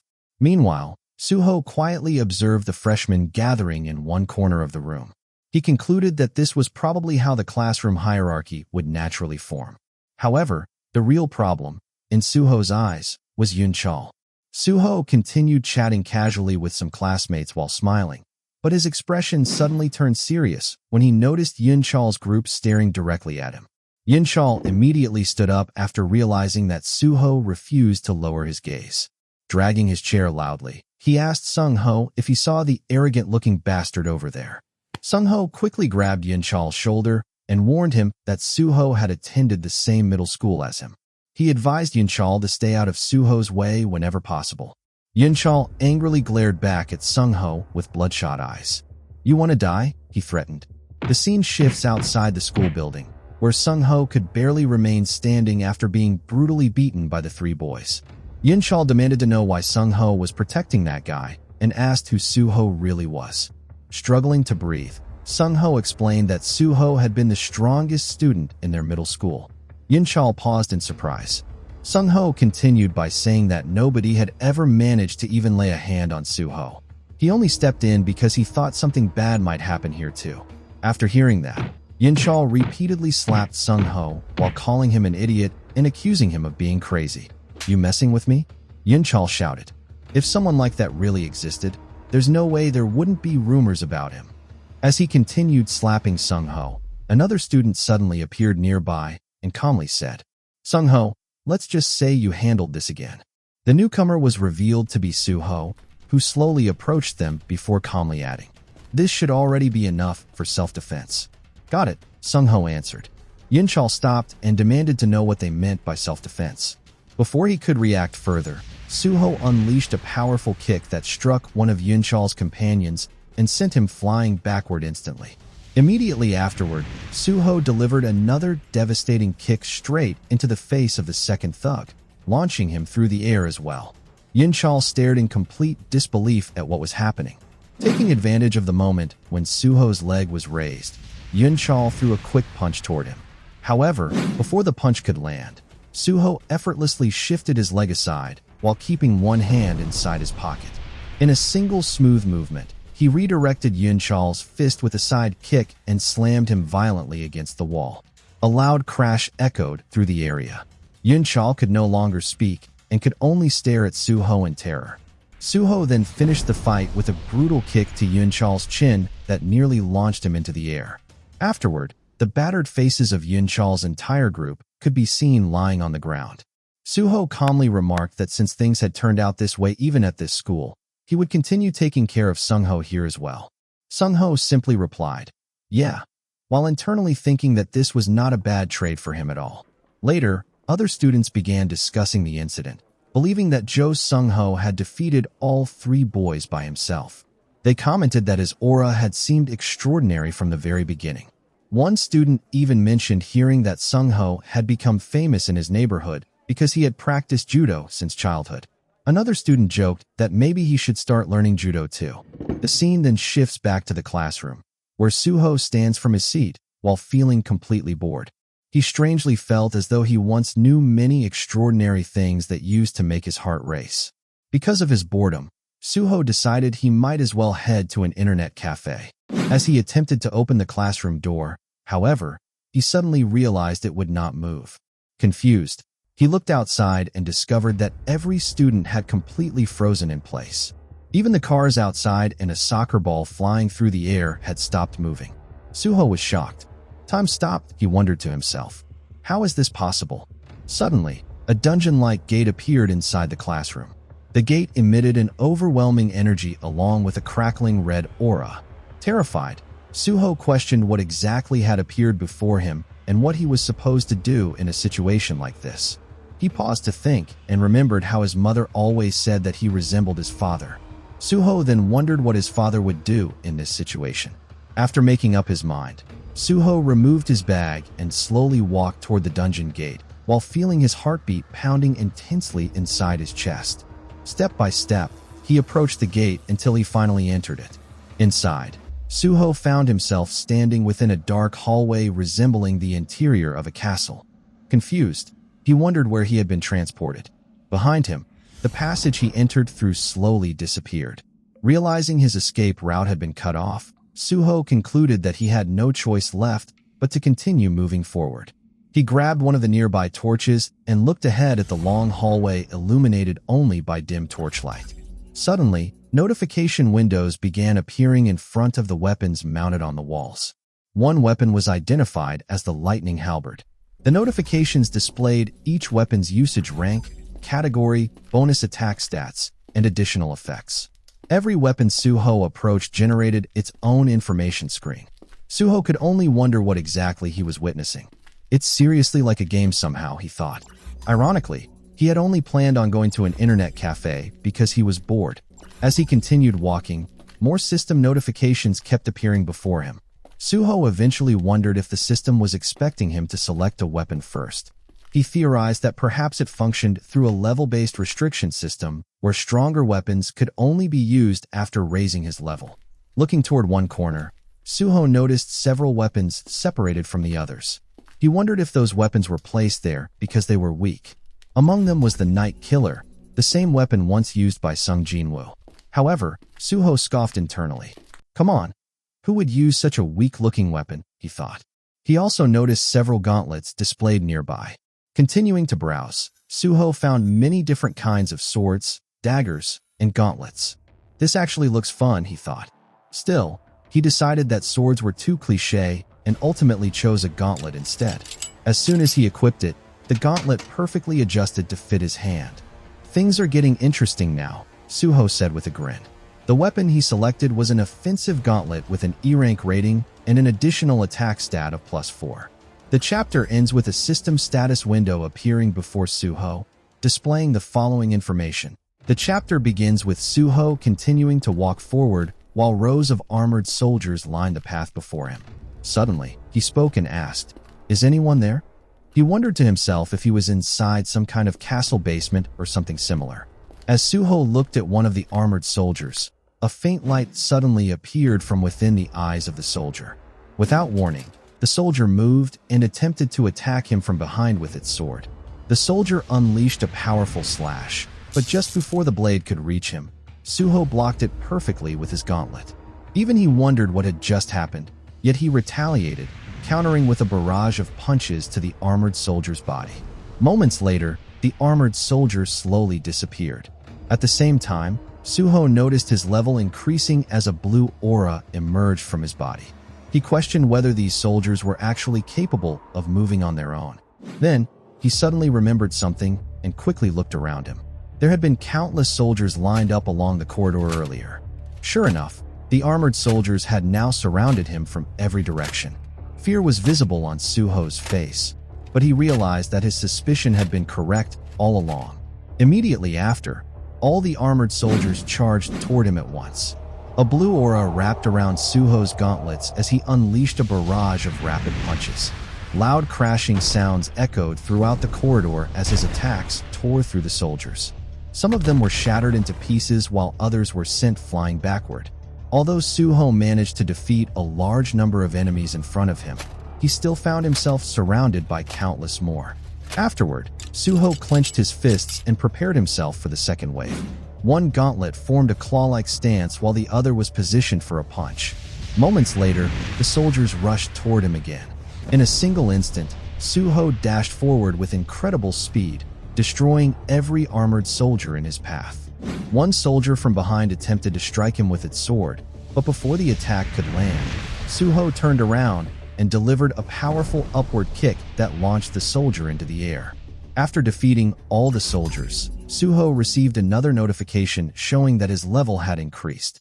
Exhausted, he let out a relieved sigh as his current level reached 19. Suho realized that every time he defeated these monsters, his level increased and he became even stronger. It really is like a game, he muttered. In his mind, he admitted that he had a rough start earlier, but now he could handle them even when they attacked in groups. However, one question continued to bother him. The enemies he had defeated were clearly not level 1 monsters, so how was he able to defeat them while he himself had only been level 1? Suho looked down at his gauntlet and wondered, is it because of this power? His notification screen appeared once again, showing that his stats had increased as well. Wanting to grow even stronger, Suho continued forward until he arrived in front of a massive door that resembled the entrance to a castle throne room.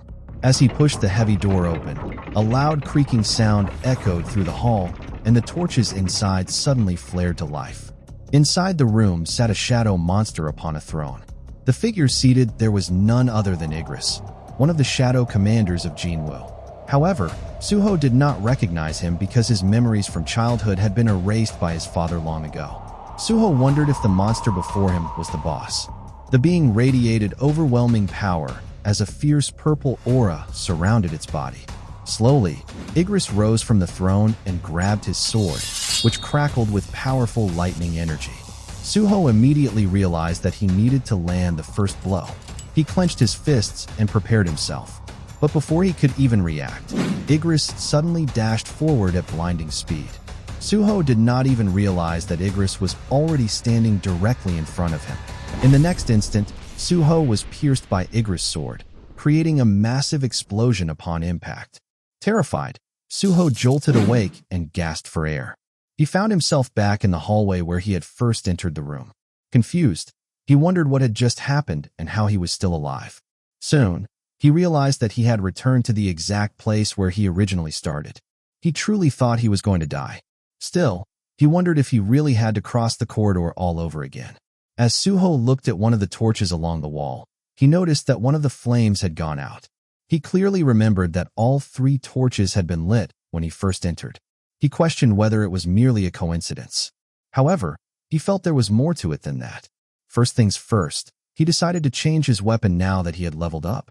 A new weapon appeared before him, a needle-knuckle-type gauntlet with a level requirement of 15, plus 27 attack power, and a 10% critical hit rate.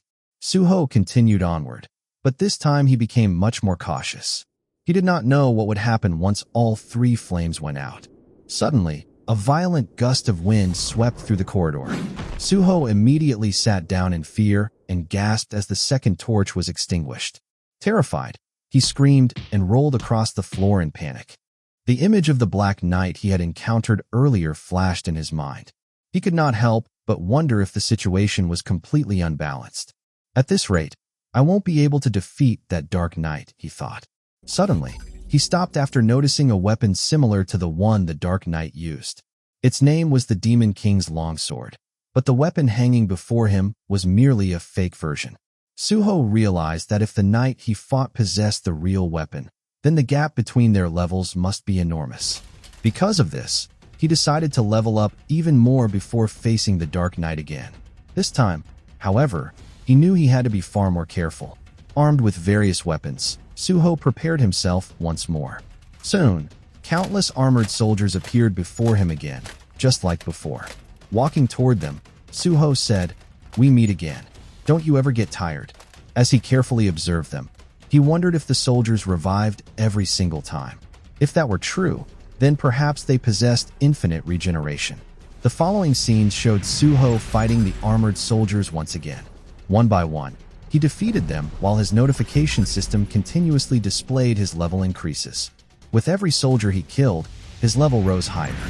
Using his various weapons, he systematically eliminated each enemy. At one point, he noticed an archer aiming a bow directly at him. Reacting instantly, Suho dashed forward at incredible speed and appeared beside the soldier before it could even respond. With a powerful punch from his gauntlet, he sent the soldier flying away. As he continued defeating enemies non-stop, a new notification suddenly appeared before him. "You have reached the required level for player." Immediately afterward, another notification appeared announcing that a title quest had been unlocked. A new prompt then appeared before him. "Will you accept the quest?" Below it were two options, accept or deny. Without hesitation, Suho selected accept. Another notification appeared. "Title quest will begin now. You can gain points needed for a higher class title based on how long you endure."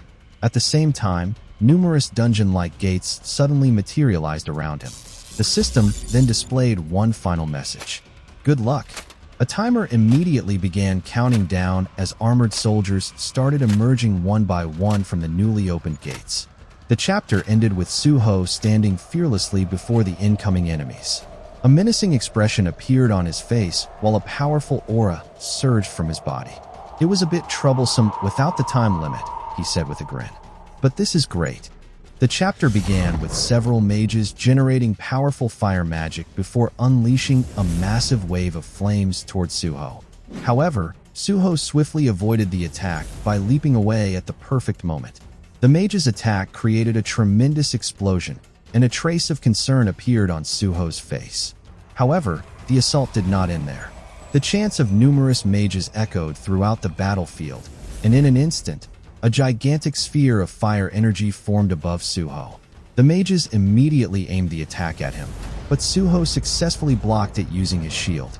The collision caused another violent explosion. Suho could only gasp for breath as he endured the relentless barrage of attacks. Soon after, several mages summoned a gigantic magical monster through their spells. The creature appeared directly before Suho, radiating an overwhelming aura. Despite its terrifying presence, Suho calmly stared at it. He then let out a sigh before suddenly throwing away his shield, declaring that he no longer needed such a thing. The massive magical beast immediately charged toward him, but before it could even react, Suho unleashed a series of rapid dashes and consecutive punches. The monster was overwhelmed by the attacks, crashing apart and shattering into pieces. Afterward, Suho grabbed the sword from his back and casually stated that he no longer needed it either. He then threw away the rest of his weapons until the only thing left in his hands was a bow and arrow. Pulling the bowstring back, he aimed at the incoming shadow soldiers and mages. Moments later, Suho landed behind another soldier and swiftly drew a dagger from his back, slashing the enemy down. He then threw two daggers toward two approaching soldiers, instantly finishing them off. After that, Suho declared that he no longer needed any weapons and that men ought to fight with their fists. He assumed the stance of a fighter as a powerful aura erupted from his body. Soon after, a notification appeared, informing him that his level had increased once again. The system stated that he could advance to a higher class due to the accumulated advancement points he had acquired. It also mentioned that a suitable class would be assigned based on an analysis of his achievements. Another notification appeared, declaring that his fighting spirit had overcome all adversities. It stated that he feared no tribulations and continued moving forward by believing in his own strength. The system then decided his class, which became Fighter. Afterward, Another message informed him that he had been granted the opportunity to advance to a higher class in accordance with the advancement points he had earned. Since he had surpassed the expected playtime, additional points were awarded to him. His remaining health was still above 50%, and he had successfully defeated every enemy. Furthermore, the total sum of his advancement points had exceeded the achievement limits. As a result, Suho's class evolved from Fighter into Soul Striker. The aura surrounding him became even stronger. However, Suho still felt that it was not enough. In order to defeat the powerful knight, he believed he needed to become much stronger than he currently was. More enemies continued to spawn on the battlefield as long as he remained in the same location. Suho continued fighting, and his level increased once again. During this time, he equipped several additional items, including the necklace of the watchman, the superior ring of the mage, and the scorching gauntlets of the fighting phantom. Eventually, Suho returned to the place where Igris awaited him. Igris sat silently upon a throne as Suho asked whether he had been waiting for a long time. As Suho slowly walked toward him, a burst of blue aura exploded around his body. He then declared that now it was finally his turn. At this point, Suho had already reached level 70. The two stared intensely at one another, but unlike their first encounter, Suho was now far more prepared. Igris once again drew his sword and unleashed a devastating slash towards Suho. A massive wave of overwhelming purple energy erupted from the attack. Even during their second battle, Suho's eyes widened at the terrifying power behind the strike. However, Suho's reflexes had become much sharper. He easily dodged the attack before immediately dashing toward Igris.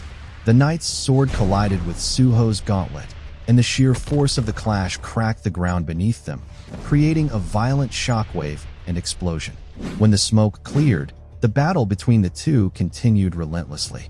Both fighters dashed at incredible speed while Igris unleashed a barrage of consecutive slashes, all of which Suho narrowly avoided. Their attacks continuously collided at speeds too fast for the eye to follow. Even so, Suho realized that it still was not enough. He needed to become even faster. Moments later, Igris unleashed another powerful sword strike, which Suho blocked using his gauntlet. However, the overwhelming force behind the attack sent Suho flying into a wall. As Suho remained against the wall, Igris immediately rushed forward to launch a follow-up attack. Their strikes clashed once again in another violent collision. At that moment, Igris sensed Suho's growing strength and realized that this was the true power of the young monarch, although he still had not reached his full potential. The battle intensified as the two exchanged countless high-speed clashes. Their surroundings were nearly destroyed from the overwhelming force of their fight. Suho realized that fighting Igris again after leveling up had made him understand just how terrifying the Black Knight truly was. Igris was far stronger than Suho had originally imagined. His stats were on an entirely different level compared to the ordinary soldiers that had appeared before. In other words, Igris was extraordinary. However, Suho also realized that the same could be said about himself. Although he did not fully understand the rules of the game, he had been granted additional stats from level 1 onward. Because of this, he had been able to defeat high-level soldiers without much difficulty. Suho remembered that all of his stats increased by 1 every time he leveled up. With the additional stats applied, his current abilities were no longer equal to a mere level 70. Instead, his true strength was equivalent to someone around level 110. The chapter ended with Igris crashing into a wall for the very first time after receiving a devastating punch from Suho. A notification then appeared, revealing that Suho's title, Young Monarch, had increased his stats by 40 points through the inherited abilities of the Shadow Monarch. The chapter began with Suho pinning Igris against the wall after landing a powerful attack. He immediately followed it up with another punch to Igris' body before unleashing a barrage of heavy blows that nearly destroyed the wall where Igris had been pinned. Explosions echoed continuously as Suho's relentless attacks pushed Igris through the wall itself. Although Igris managed to briefly stop the assault and firmly plant his feet on the ground, another devastating punch from Suho sent him flying once again. Cracks slowly began spreading across Igris' body. In his mind, Igris could not help but acknowledge the incredible potential displayed by the young monarch. The innate mana and talent inherited from his liege, a divine being, and an awakened S-rank hunter from forgotten history, allowed Suho to unleash immense power even without fully understanding how to properly control it. Igris crashed once again, and after enduring the young monarch's final attack, he realized that he had been defeated. Suho then delivered the finishing blow, a devastating punch that shattered both Igris's body and his sword into pieces. After landing back on the ground, Suho shouted triumphantly that he had won. Immediately afterward, his level increased 6 times consecutively. Overjoyed, Suho proudly declared that he had finally defeated that bastard. Soon after, another gate opened before him. Suho stared at it and wondered if it was finally the exit. As he stepped through the gate, he emerged in front of the D Tower in Songpa District. However, he was shocked to see the tower engulfed in flames. Turning to the side, he noticed a gigantic 3-headed monster nearby. The creature glared at Suho with a ferocious expression. Yet the moment it looked directly into Suho's eyes, it suddenly remembered Jinwoo's terrifying presence. The monster immediately began sweating in fear. Suho casually remarked that the creature did not seem like a monster at all, and instead looked like nothing more than a fierce-looking sculpture. Soon after, Suho noticed another door nearby and decided to open it. In his mind, he believed that nothing would happen unless he moved forward. Beyond the door, he discovered a world filled with burning buildings beneath a blood-red moon. Countless monsters rushed toward him, but Suho defeated them effortlessly. Even Suho himself was surprised by how easily the enemies fell. He reached the 10th floor using only one fist. By the 20th floor, he was fighting with both fists and still destroying every monster with ease.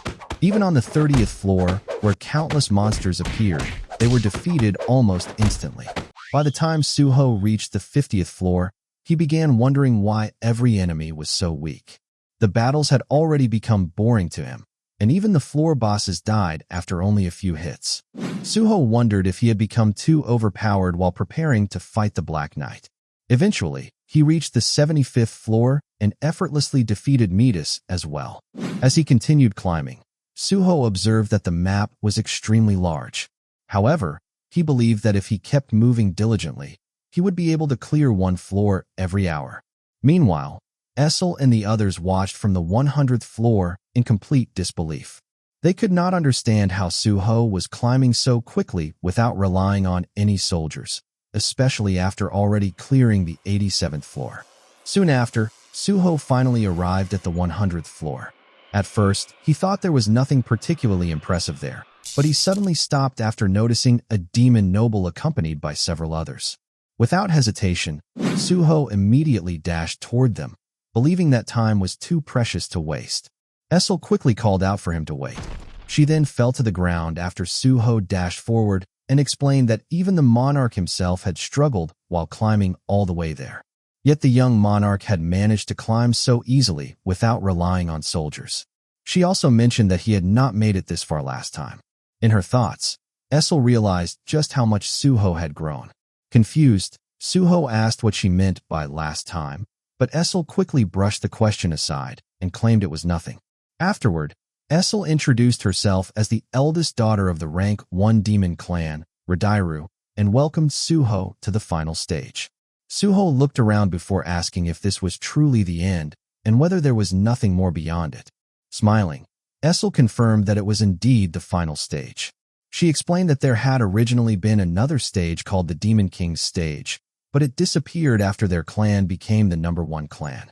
Essel then congratulated Suho on becoming the first young monarch to arrive there and suggested holding a banquet. She explained that her father, no, their entire clan, had prepared a grand celebration for him.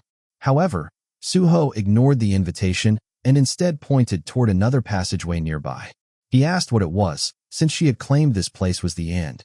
Essel explained that it was a gate leading to another dimension rather than another part of the demon castle. Hearing this, Suho finally realized that these dimensional doors were called gates. Essel then asked if he was already planning to leave and what would happen to the banquet. Suho replied that he did not know what demons ate and that he was still too young to drink. He jokingly suggested holding the banquet a few years later instead. Essel awkwardly agreed, but she suddenly remembered that the monarch had once said they would meet again as well, yet he never returned. 60 years had already passed since the demon castle had been abandoned, and their clan had been left doing nothing but creating sculptures.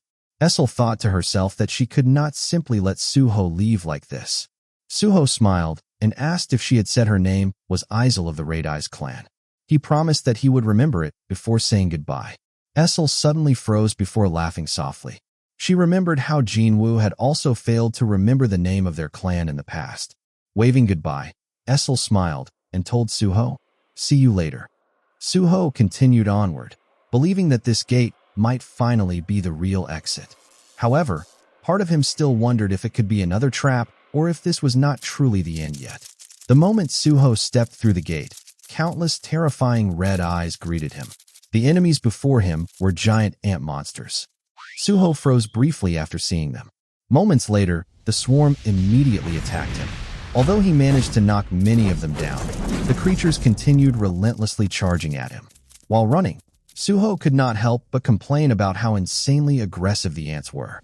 Cursing under his breath, he shouted that there seemed to be no end to them. Even so, Suho continuously punched through the monsters one after another. With every enemy he defeated, his level steadily increased. At this point, Suho had already reached level 94. After defeating most of the ants, Suho realized that he had finally become accustomed to fighting them. He then decided to head toward the massive door standing before him. As he entered, Suho noticed that the chamber was enormous. He wondered just how massive the owner of such a place must be. However, he failed to realize that the being he was referring to was already standing directly in front of him. The moment Suho noticed the approaching figure, he casually commented if that was the only thing inside the chamber while staring at Beru. Then he suddenly noticed something strange. The monster appeared to be crying. Without warning, Beru attacked. His claw slashed towards Suho, but Suho easily dodged the strike before delivering a powerful kick directly into Beru. Beru immediately attempted to counterattack, swinging his claw towards Suho once again. However, just before the attack could land, Beru suddenly faltered and stopped mid-motion. Confused, Suho wondered what had happened before instantly countering with another punch toward the monster. The chapter began with Beru launching a powerful claw attack towards Suho.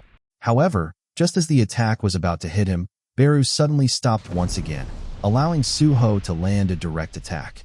Confused, Suho wondered what was happening as he noticed the monster crying. Afterward, Beru healed himself using a recovery spell before immediately dashing forward to attack again. He unleashed another powerful slash, but just before the attack could reach Suho, Beru suddenly froze once more. Instead of landing his strike, he was hit once again by Suho's punch. Suho could not help but question what was wrong with the monster while watching it continue to cry. Suddenly, Beru let out a loud screech and claimed that he had become careless. Moments later, he collapsed to the ground even though Suho had not launched another attack. Suho stood there in shock before sighing in relief, thinking that he had gotten seriously lucky. A notification then appeared, showing that his level had increased 5 times. In Suho's mind, the winged ant was both terrifying and incredibly strange. It continuously left itself wide open, failed to attack properly, and kept stopping in the middle of its movements. Because of that, Suho believed he had barely managed to defeat it. Soon after, Suho began feeling the exhaustion and pain throughout his battered body. At that moment, another gate appeared behind him.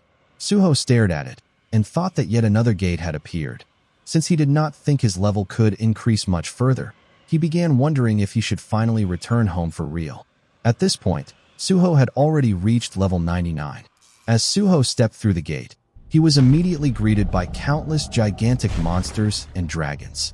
Without hesitation, he leaped into the air to confront them head-on. Cursing under his breath, Suho complained that it was one thing after another as the monsters quickly surrounded him. Suho unleashed a series of rapid dashes accompanied by devastating punches. Every monster he passed was struck down, and even the dragons could not withstand the overwhelming power behind his blows. One monster attacked him using a trident spear, but Suho effortlessly dodged the strike before countering with a powerful uppercut that instantly defeated the creature. Behind him, a giant seized the opportunity and swung its massive sword, releasing a devastating slash. Suho noticed the attack immediately and confronted it head-on using nothing but his fist. The clash shattered the giant's enormous sword in half. Afterward, Suho leaped upward and dashed toward the monster's head by running across its own arm. The giant prepared another punch aimed directly at him, but before it could react, Suho delivered a powerful kick straight into its face, instantly defeating it. The moment Suho landed on the ground, he was attacked by massive ice bears ridden by orcs carrying spears and swords. However, with a single punch, Suho shattered the weapons they carried before unleashing a devastating kick. He then struck another orc in the body, followed by an uppercut against an ice bear, before dashing toward another orc and landing another crushing punch. After defeating them, more orcs descended from above and attempted to ambush him. Suho immediately noticed the attacks and dashed away to avoid them. Soon after, another orc riding a dragon charged directly toward him. As the dragon lunged forward with its jaws wide open, Suho slid underneath to avoid its razor-sharp teeth. Although Suho successfully evaded the attack, he froze momentarily after realizing that there was not just one enemy, but an entire army surrounding him and preparing to attack. Another orc immediately charged toward him while riding a dragon. In Suho's mind, he wondered if they wanted to take the battle into the skies.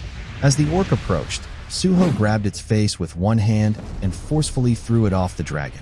Just like that, Suho mounted the dragon himself and took control of it, using it to attack the other flying enemies one by one. While soaring through the sky atop the dragon, Suho suddenly noticed a massive glowing eye nearby. To his shock, it belonged to a titan, and there were countless more surrounding him. One of the titan leaders, who was also a shadow soldier, declared that it had been 30 years since he joined the army from the land of Repose. He explained that only those of martial rank were allowed to participate in this game, and since he had been allowed to join in this form, it meant their liege recognized him as an outstanding warrior. The Titan then questioned whether even the young monarch could handle his full power.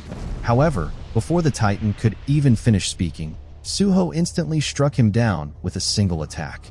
Suho casually asked if someone had said something. Afterward, Suho unleashed a relentless barrage of attacks, destroying the Titans one after another until their massive bodies shattered into pieces. Soon after, Suho noticed a familiar staff equipped with the Orb of Avarice. A powerful energy erupted from the staff, and Suho immediately felt an overwhelming pressure crushing his entire body. The force was so immense that it knocked him off the dragon. In Suho's mind, the pressure felt as though he were being crushed beneath an enormous weight. Looking upward, Suho noticed a shadow soldier floating above him and wondered if the monster was responsible for what was happening. The monster was revealed to be Tusk. Suho then realized that both the Black Knight and the Black Ant he had fought earlier had possessed similar wavering shadow forms. He vaguely remembered sensing another enemy like that not long ago and wondered if it had simply been his imagination. In Suho's mind, he concluded that enemies with those shadow forms were likely the stage bosses. Moments later, the overwhelming pressure slammed Suho into the ground so hard that he nearly sank into it. Despite the crushing force, Suho remained determined. As long as he defeated that bastard referring to Tusk, everything would end. At that moment, 3 enormous dragons began generating blazing fireballs within their mouths, causing Suho to become alarmed. Suho questioned whether his assumptions had been wrong because now there were 3 more shadow form monsters before him. The dragons unleashed a devastating barrage of blazing fire attacks towards Suho while he remained trapped on the ground. Flames engulfed the entire battlefield. However, the dragons suddenly stopped attacking after Suho burst through the flames and launched himself into the air, striking each dragon one after another with powerful punches. After landing back on the ground, Suho immediately launched himself upward again and unleashed a barrage of punches that completely destroyed the dragons. Soon after, Suho leaped once more and kicked an orc off the dragon it was riding. He then mounted the dragon himself and flew directly toward Tusk. In Suho's mind, Tusk needed to be defeated first because he was the most annoying enemy to deal with. However, Suho suddenly froze after noticing Tusk generating an enormous fire spell that covered the entire sky. Tusk further amplified the spell's power by activating the Orb of Avarice. Tusk unleashed the spell, but fortunately, Suho narrowly managed to dodge it. The attack struck a distant mountain, completely erasing the massive structure from existence before causing a catastrophic explosion and shockwave. Suho could only stare in complete shock, his jaw dropping at the terrifying display of power. Meanwhile, after witnessing the destruction, Tusk casually commented that explosions were definitely much cooler when using a staff. The chapter ended with Suho sweating nervously as he forced himself to laugh at what he had just heard. The chapter began with Suho continuing his relentless assault against the monsters. One after another, he defeated every enemy in his path, whether they were orcs, ice bears, titans, or even Naga-type beasts. After landing on the ground, Suho stared seriously at the monsters gathered before him. Countless powerful enemies surrounded him, including dragons, Nagas, centaurs, and even the Titan leader who had survived Suho's earlier attack. The Titan leader mocked Suho, asking if he truly believed that a single attack would be enough to defeat him. However, before the Titan could even finish speaking, Suho instantly delivered another devastating kick straight into his stomach. Soon after, the leader of the centaurs stepped forward to attack. He proudly declared that he had climbed this far by secretly working hard after joining his liege's army. He added that even if no one remembered him, he would still leave behind a deep impression and demonstrate his loyalty to his liege. However, before he could finish speaking, Suho bombarded him with a relentless barrage of punches. Afterward, Suho quickly defeated another dragon before landing on top of its head. In his mind, Suho realized that if enemies like these continued appearing endlessly, he would not be able to handle them with his current stamina. Suho then concentrated deeply as an overwhelming aura surged from his fists. In his thoughts, he realized that he only needed a little more control over his power, greater precision, and less wasted energy. Soon after, the gauntlets covering his hands slowly began disappearing, leaving only his bare fists wrapped in a powerful blue aura. Suho declared that he needed enough strength to fight against multiple enemies, entire armies, and everything else on his own. At that moment, a tremendous amount of energy erupted around him. Countless fist-shaped energy projections suddenly appeared and launched forward simultaneously. Suho unleashed an overwhelming barrage of punches that struck every high-ranking monster surrounding him. One after another, the enemies fell, including Jima, the leader of the Nagas, the centaur leader, and the dragons. Meanwhile, Tusk watched in complete shock at the young monarch's overwhelming power. Alarmed, Tusk quickly generated a magical shield using his spells, successfully blocking Suho's incoming attacks. However, before he could react further, Suho suddenly appeared directly behind him. Suho casually remarked that it would be incredibly boring if this was how everything ended. He then told Tusk that if he had nothing more to show him, he should simply disappear already. Suho unleashed another devastating attack that completely dissolved Tusk's body, causing the shadow monster to slowly vanish. Afterward, streaks of crimson and blue aura surged throughout Suho's body. Looking down at his hands, Suho realized that although his stats had not increased, he had become far more skilled at controlling his powers through constant battle. Moments later, Suho suddenly looked upward after sensing the appearance of another shadow monster.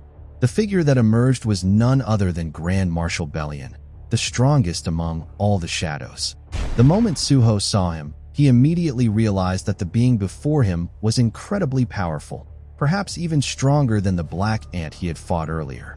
Suho then smiled and asked whether Belian could speak as well, because he wanted to ask something before they fought. Suho asked what percentage of the total army he had fought so far.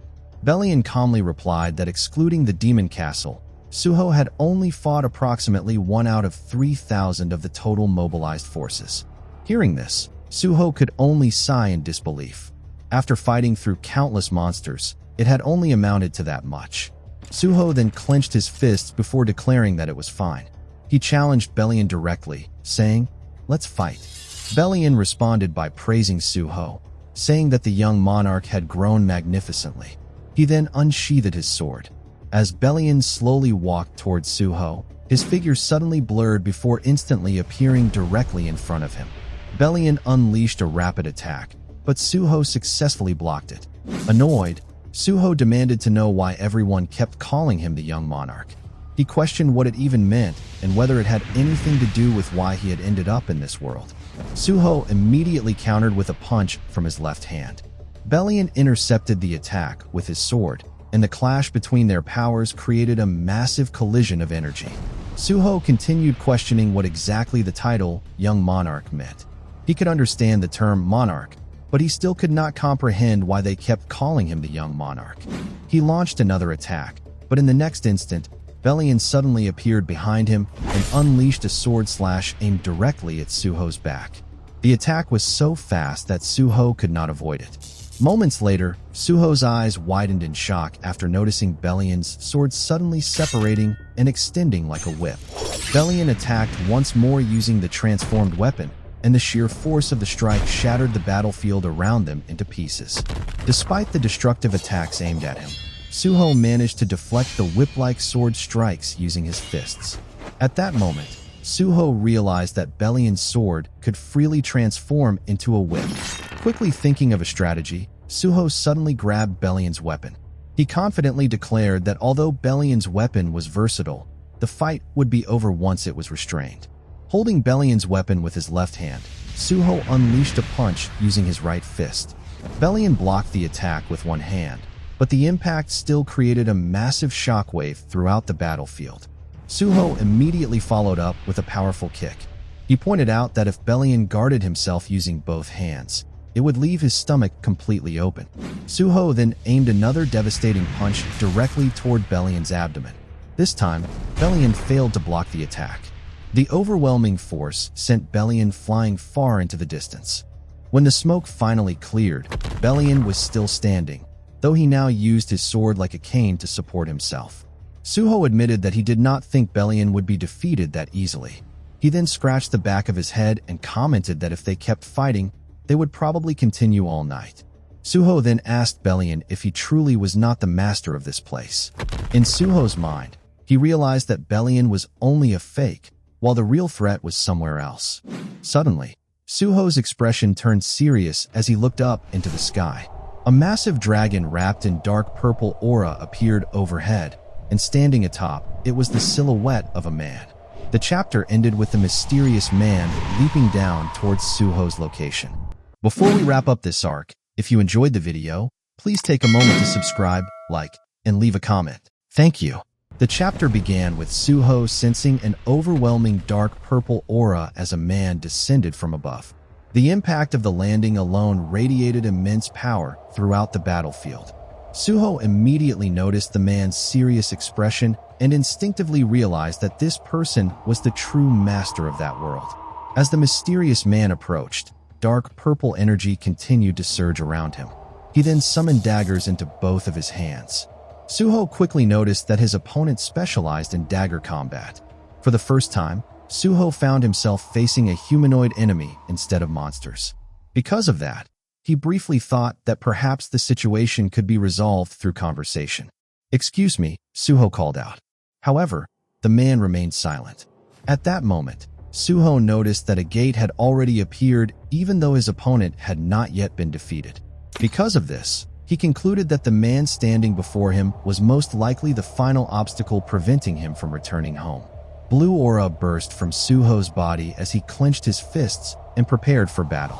Without hesitation, both fighters leaped forward simultaneously. The clash between the man's daggers and Suho's gauntlets created a tremendous shockwave that shook the surroundings. Immediately after, the mysterious man unleashed an overwhelming barrage of slashes. Although Suho managed to block most of the attacks, one of the blades still managed to cut his cheek. The battle intensified as Suho countered the incoming slashes with powerful punches from his gauntlets. Despite his efforts, he quickly realized that his opponent was not only incredibly fast and strong, but every movement carried refined technique and precision.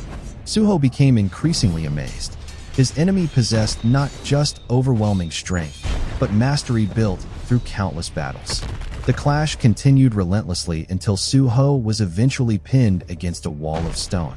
He could barely move under the constant barrage of attacks and could do nothing but defend himself.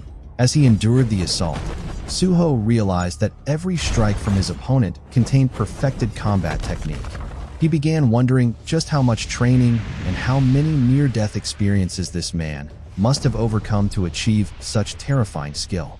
Soon, multiple slashes struck different parts of Suho's body. When the attacks finally stopped and the smoke cleared, Suho was barely able to stand. His body was covered in wounds, and cuts could be seen across his arms and hands. Even so, he refused to give up. In Suho's mind, his stats had already reached their limits, and his combat ability had developed enough to fully utilize them. However, the man before him still completely overwhelmed him. Determined to continue fighting, Suho's eyes glowed brightly as blue aura erupted from his body once more. He dashed forward and launched another attack. Meanwhile, the mysterious man remained calm, silently holding his daggers as dark purple energy flowed around him. As Suho charged, he believed he could finally see a small glimmer of victory. He threw a powerful punch toward his opponent, but his fist passed straight through the man's body. At the same moment, Suho's gauntlet shattered into pieces. Frozen in shock, Suho could not understand what had just happened. Even then, he could not help but admire the overwhelming strength of his opponent. Refusing to surrender, Suho launched another punch with his remaining hand, thinking that if he could only become as strong as the man before him, he might someday reach that level. However, the second attack also passed harmlessly through the man's body. Before Suho could react, the man gently placed a hand on his head and calmly asked him if the game had been fun. Suho's eyes widened in disbelief after hearing those words. The man then remarked that the experience had been quite impressive. At that moment, Suho finally recognized the voice. It belonged to his father, Sung Jinwoo. Before Suho could fully process the realization, Jinwoo suddenly pushed him into the nearby gate, telling him that it was still too early for him. Suho was swallowed by the gate and abruptly woke up inside his classroom. Gasping for air, he stood up in confusion and wondered if everything that had happened had merely been a strange dream caused by playing too many games. However, one thought continued to linger in his mind. After wandering through that mysterious dungeon, the final boss he encountered had been his own father. Moments later, one of his female classmates entered the classroom and asked why he was still there. She reminded him that she was about to lock the classroom door and asked if he was not planning to go home yet. Suho stood up and offered to help her instead. The girl accepted, and together they locked the classroom. Meanwhile, on the rooftop of the school, Jinwoo stood alongside his shadow commanders while gazing at the orange sunset.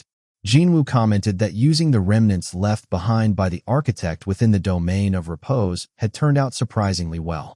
Igris then asked if it would not be appropriate to finally return the young monarch's powers.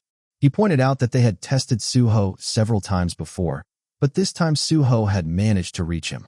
According to Igris, Suho had already proven himself worthy. Jinwoo responded by asking whether they truly believed he could defeat the Dragon King if he recklessly relied on his power and challenged such an enemy head-on. He explained that no matter how powerful someone became, they still needed to understand when retreating was the wiser choice. Charging blindly against an overwhelmingly powerful opponent without certainty of victory was nothing more than reckless bravado. In Jinwoo's mind, it was still too early for Suho. However, he believed that someday Suho would learn how to properly use his powers and judge situations carefully. Even if Suho remained unaware of the truth for now, Jinwoo was certain that his son would continue opening those doors and challenging himself over and over again. Nearby, Beru could be seen crying while staring at a drawing made by Suho during his childhood, a picture of the two of them together. Shortly afterward, Jinwoo stated that he still had important matters to attend to, but promised that once everything was finished, they would all go out together as a family. The scene then shifted to a busy city where a news report announced that the notorious conmen brothers, Hwang Dong-soo and Hwang Dong-suk, had finally been arrested earlier that day. Another report followed regarding a massive mountain fire that nearly spread to nearby residential areas. Fortunately, firefighters successfully contained the blaze after mobilizing 52 fire trucks and hundreds of firefighters. Among the exhausted firefighters was Baek Yoon-ho. While resting, someone suddenly placed a cold bottle of water against his head. It was his captain, Captain Sung, praising him for his hard work. Yoon-ho scratched his head and thanked him. Internally, he admired Captain Sung's incredible stamina, especially after everything they had been through. Someday, he hoped to become someone just like him. Suddenly, Yunho noticed something flying across the sky. However, Captain Sung casually dismissed it, saying it was probably just an airplane. The scene then shifted once more to a Jinsoft, where Jinho, now serving as chairman, was walking through the company building while discussing business matters. His assistant reminded him that they still needed to decide on a title for the company's upcoming virtual reality game. Instead of answering immediately, Jinho suddenly entered the office and happily announced that his wife was pregnant and already 6 weeks along. The entire office erupted in congratulations as Jinho proudly smiled at everyone. Moments later, he declared that the company's new game would be called Beautiful World because it would create a virtual reality experience close to perfection. Unfortunately, the employees reacted with confusion and immediately begged him to reconsider the title, arguing that the future of the company depended on the game and that the name sounded far too simplistic. Because of their reactions, Jinho began questioning whether his naming sense was truly that terrible. He then considered asking Jinwoo for help naming his baby, but quickly realized that Jinwoo was not particularly good at naming things either.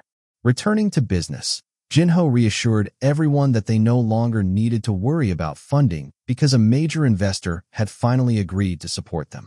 When his employees asked who the investor was, Jinho proudly revealed that Choi Jong-in had personally decided to invest in the company.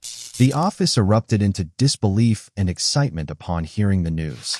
The chapter then shifted to Jinho's family home, where his father could be seen reading articles about his son. He even instructed his assistants to create a scrapbook dedicated entirely to Jinho's achievements. Although he jokingly complained that Jinho had rejected the position prepared for him and instead started a game company of all things, he could not hide his excitement about finally becoming a grandfather. The chapter ended with a view outside a building beneath the glow of an orange sunset. Suddenly, the entire sky began to shine brightly. A massive crack appeared in the heavens, and an enormous dungeon gate slowly opened in the sky. The final chapter began by explaining that no one truly knew what could emerge from beyond a dungeon gate. Because of this uncertainty, people constantly trembled in fear whenever a gate appeared and prayed that it would never open. However, there were also individuals who chose to enter those gates despite their fear. Those people were known as hunters. The scene then shifted to the office of the Hunters Association Support Department, where a staff member answered a ringing telephone. The moment he picked up the call, an angry voice on the other end immediately began scolding him. The caller complained that he had repeatedly warned them not to send Mr. Sung on raids anymore, yet his requests continued to be ignored. The employee quickly apologized and explained that there must have been a mistake while organizing the raid teams. He then politely asked the man on the phone to explain the situation in greater detail. However, the man angrily replied that no further explanation was needed.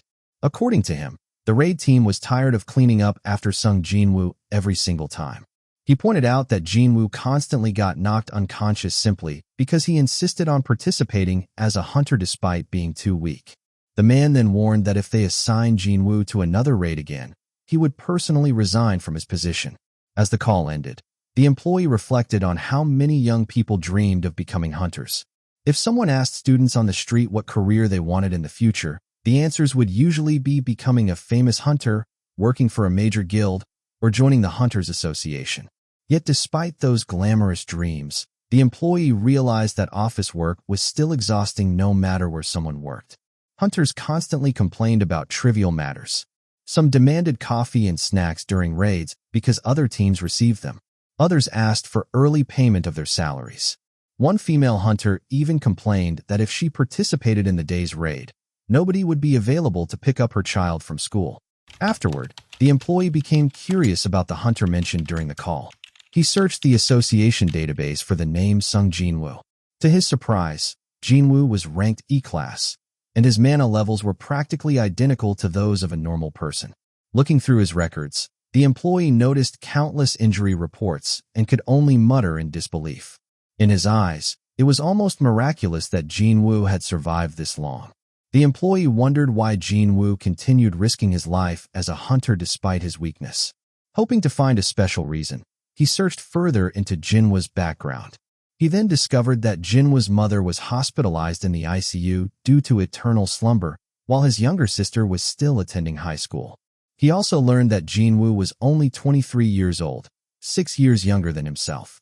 Disturbed by the situation, the employee stood up and asked his chief whether the association should seriously try to stop Hunter Sung Jinwoo from entering raids anymore.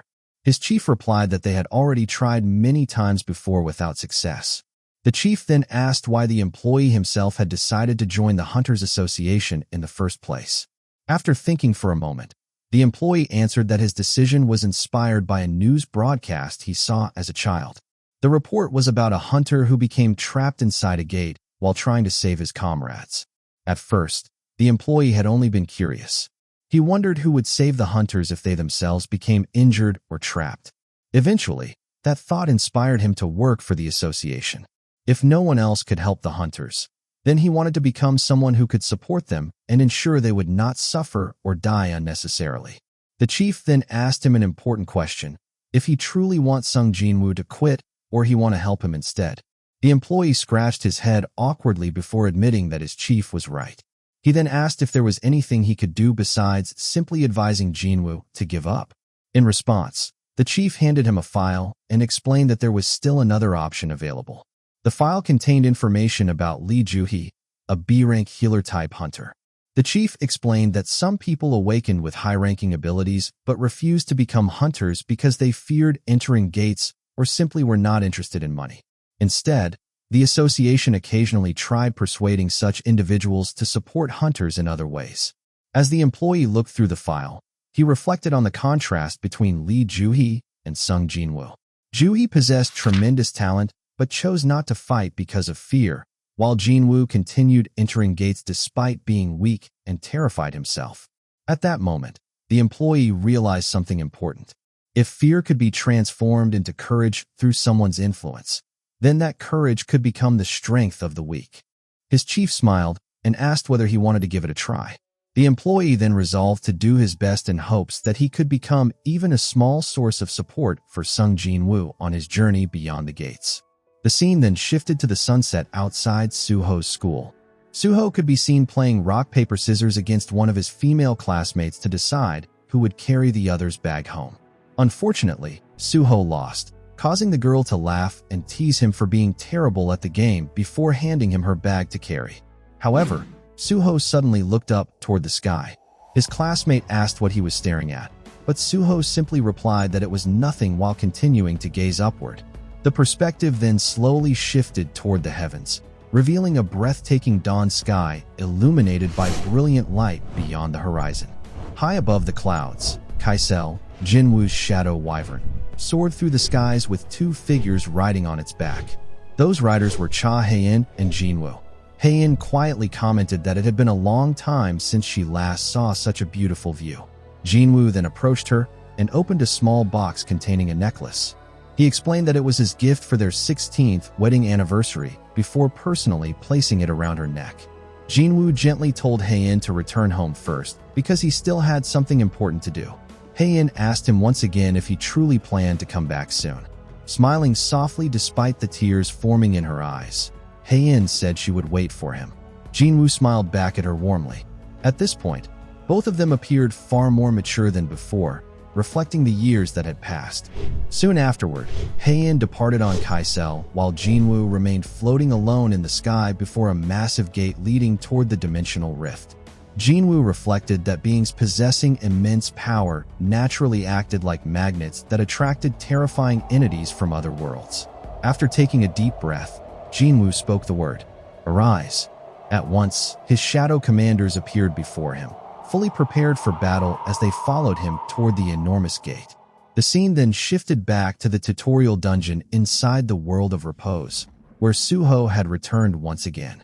The dungeon looked exactly the same as before, with 3 torches burning along the walls. Suho fought his way through the monsters and eventually arrived before another gate. As he stared at it, fear filled his heart. He wondered whether something far more terrifying than anything he had encountered before might appear beyond it.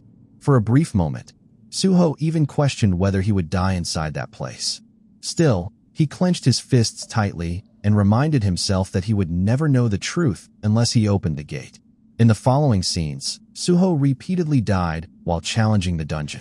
Each death caused one of the torches to extinguish until only 2 remained. Later, Suho sat exhausted on the floor and wondered how many days he had already spent trapped inside the dungeon. Even so, he continued fighting. Although he desperately wanted to return home, he once again challenged the monsters inside the dungeon. Eventually, the second torch also went out, leaving him with only one final attempt remaining. At that moment, Suho began hearing a voice shouting within his mind. Despite his trembling knees, he forced himself to stand and uttered a single word, "Arise." He repeated it once more, louder than before, until he found himself standing before the massive gate again. Solo leveling ended with Suho's final determination. Even if this may be my last opportunity, if I don't want to remain frozen in place, if I can grow from this, I want a challenge. What lies beyond the gate?